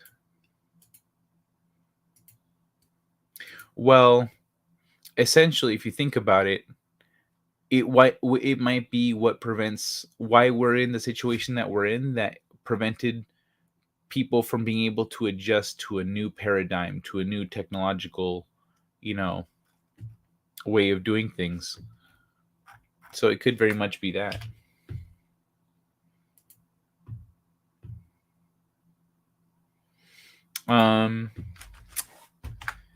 Yeah. That's nuts, man. That's like, think about the collective, like, benefit that, think about that. The whole country as a whole, lost 800 million IQ points. Like, that's a chunk. That's a lot. Imagine taking that much computing power out of a computer,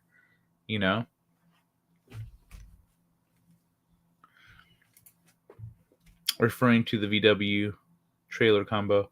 Oh, yeah. That's right. I've seen one of them here in Iowa, all restored, fucking awesome on the VW. Okay, got you. Dude, that's badass. That's fucking cool, man. That's fucking sweet. Oh yeah. Check this one out. It's too bad Mad Mardigan isn't here for this one. I think he'd have fun with it. Women who self-objectify are less aware of the cold during nights out, study finds. So this is by Beth Elwood. Sounds like a woman. On March 8th, 2022 in Social Psychology. A heightened focus on appearance might explain why many women do not feel cold when wearing little clothing in low temperatures, according to findings published in the British Journal of Social Psychology. Among a group of female nightclub goers, only those who were low in self-objectification reported feeling colder when wearing less clothing. The study authors were motivated by a curious phenomenon whereby women seem unbothered by cold weather during nights out. When heading out to nightclubs or bars, many women forego their jackets and wear outfits that expose much of their skin, even in winter. Authors Roxanne and Felig and her colleagues proposed that there may be a psychological explanation for why these women do not seem to feel the cold. And it may have to do with their self-objectification. Anecdotally, I think we've all witnessed the phenomenon of being out for a night on the town when it's absolutely freezing, passing by women wearing skimpy outfits and thinking to ourselves, aren't they cold? Some of us may even have personal experience with defying the cold because a coat didn't go with our outfit, explained Felig, a PhD student at the University of South Florida. This aligns with historical standards for women's appearance, which prioritize beauty over comfort. Victorian corsets, high heels, and cosmetic surgery are all examples of enduring discomfort for the sake of appearance. We think that this phenomenon is another example of women ignoring psychological cues to look good. So we considered whether there might be some underlying psychological mechanism at play. Specifically, we sought to test it using objectification theory as a framework. Self-objectification is when a person is overly concerned with how others perceive their appearance. When people self-objectify, they view themselves as objects of attraction. Interestingly, a greater tendency of self-objectification has been associated with reduced attention to one's bodily processes. For example, difficulty identifying feelings of hunger. A possible explanation for this is that an increased focus on appearance consumes attentional resources, reducing the resources available to attend to body awareness. Feelig and her team devised a field study to explore whether women with greater appearance concerns would be less likely to report feeling cold during a night out, regardless of their clothing choices. The research team surveyed 224 women who were either standing outside nightclubs or bars in a large U.S. city. The data was collected over several nights in February when temperatures ranged between 46 degrees Fahrenheit and 58 degrees Fahrenheit. The women responded to a measure of trait self-objectification and reported how cold they currently felt. Photographs of the women's outfits were also taken, and the researchers coded these images based on how much skin was exposed. The results revealed that only women who were below average in self-objectification reported feeling colder when more of their skin was exposed. For women who were average or higher than average in self-objectification, there was no link between skin exposure and feelings of cold. So even an average level of self-objectification was enough to ward off the cold. The fact that this detachment from bodily states was seen even among women with average levels of self-objectification suggests that this disconnect may be typical among average women enjoying a night out. Notably, these findings remained after controlling for number of drinks consumed, perceived level of intoxication, age, and BMI. The study builds on existing research that standards for women's appearance contribute to reduced body awareness, and that this manifests in women's everyday experiences, Feelig told SciPost.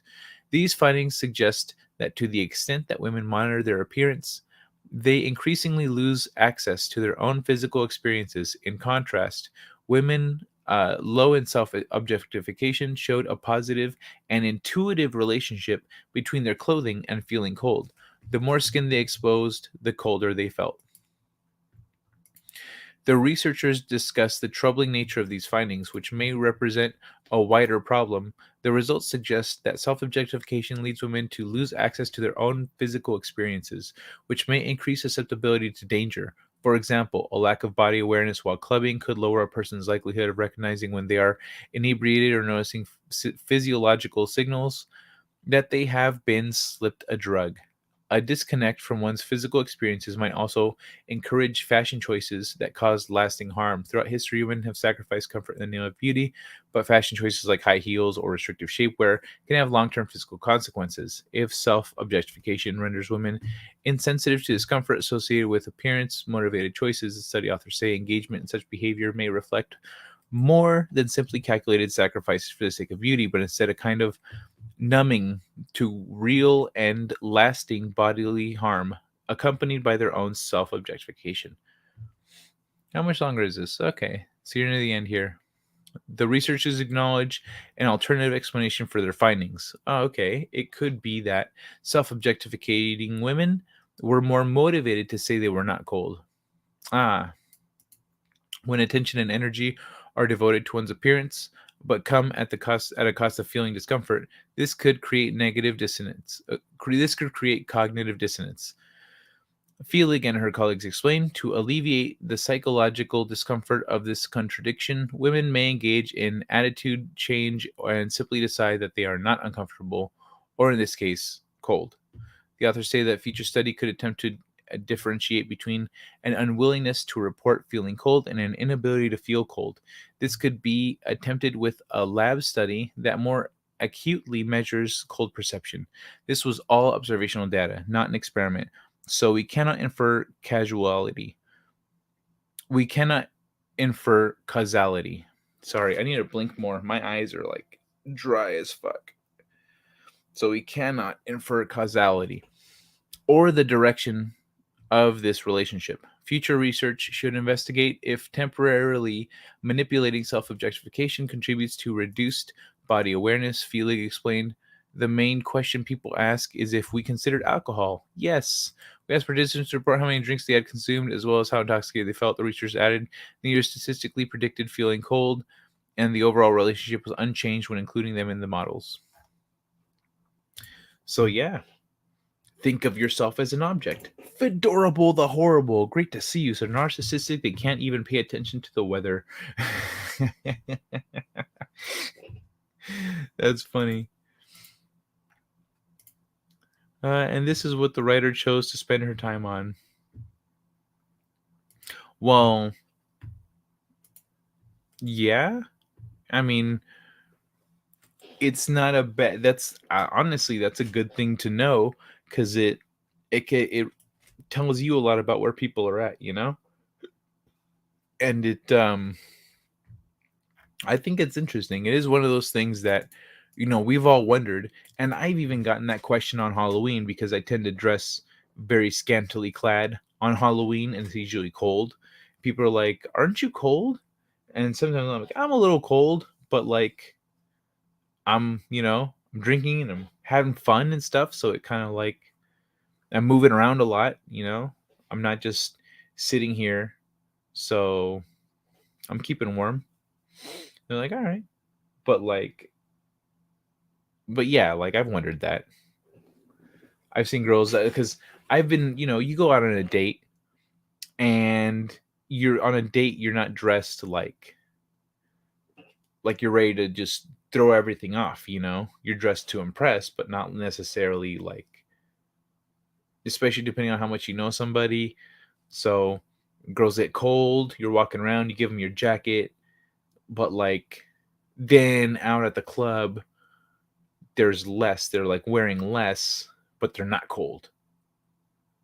I brought my jacket for nothing. Or I'm in my jacket like, are you sure? Like, if I take this off, I'm kind of chilly. You're telling me you're not cold. Like, it doesn't make sense. It does not make sense. That does not make sense. Why would a Wookiee, an 8-foot tall Wookiee, want to live on Endor with a bunch of 2-foot tall Ewoks? That does not make sense. Mm-hmm. Yeah. Whoops.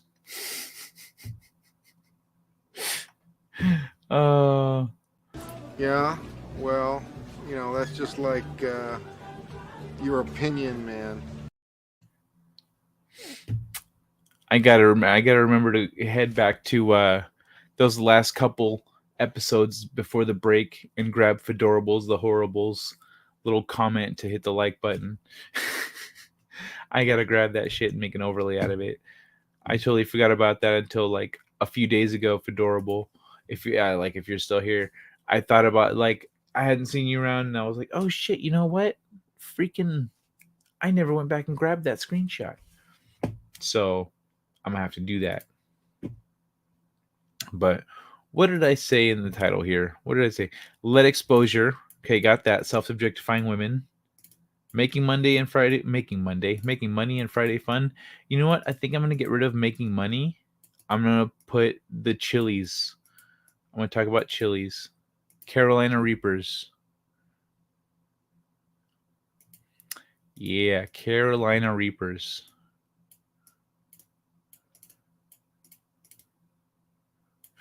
Okay.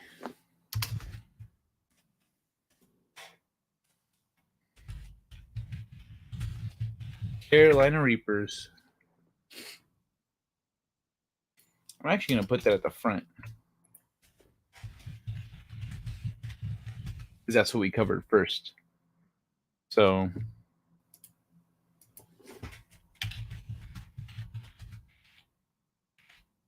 yeah, there we go. Interesting. So, well, I guess it's kind of time to wind down. Looks like everyone's having a nice early Friday. It's just after 2. People be winding down and knocking out. So, yeah, that's not. I learned some shit tonight. I learned some shit. I think I'm gonna clip some of that stuff about the chilies and the peppers and whatnot because that was fascinating. I didn't know it helped with like cancer and heart disease and shit. Like, fuck yeah. I have not been eating enough spice. Is how I see that now. This should be a regular part of my diet. Like, it doesn't need to be burning hot, but it needs to be hot. Like, it needs to have some kick to it. So, yeah, man. Anyone got anything you want to talk about before we call it a night? Any questions you got? Anything from earlier maybe that I missed? Where are y'all at? Because I'm not gonna go into the like money making articles and stuff like at the end here. Like, nah, that's not fun. That's not for the end. We're not rapping on that. We're rapping on women who objectify themselves. That's where we're going with it. Let me stop screen sharing that one. But yeah, if y'all don't have anything you want me to blab about, I think I'm gonna call it a night. Also, one man show. Another thing to consider is the authors of the study are they're in college. Like, they have to do studies of things that like other people haven't done studies on, or they have to come to something. They have to study some new aspect of something that people have done studies on. So, like, they, there's questions out there. You never know what the answer to a question might lead to. You find out, oh, so that's why that happens. Wait a second, you can trace that back to something bigger and better, and yeah, that's a good time.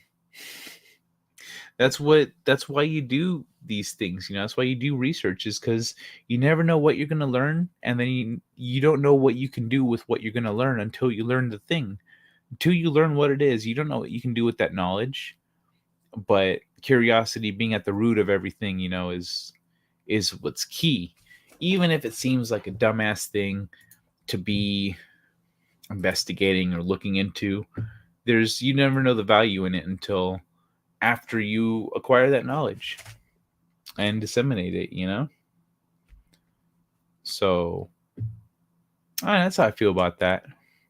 That's all I got to say about that. But, yeah, I'm starting to feel tired. I think it might be time to wind down this here Friday. Oh yeah, as that makes sense. He's in England playing the playing the Elden Ring. I guess so. If y'all are looking for somewhere to go, I see the amazing Lucas Niels versus Babyface, but I don't know anyone. I don't see anyone in our circles here live at the moment. Oh well.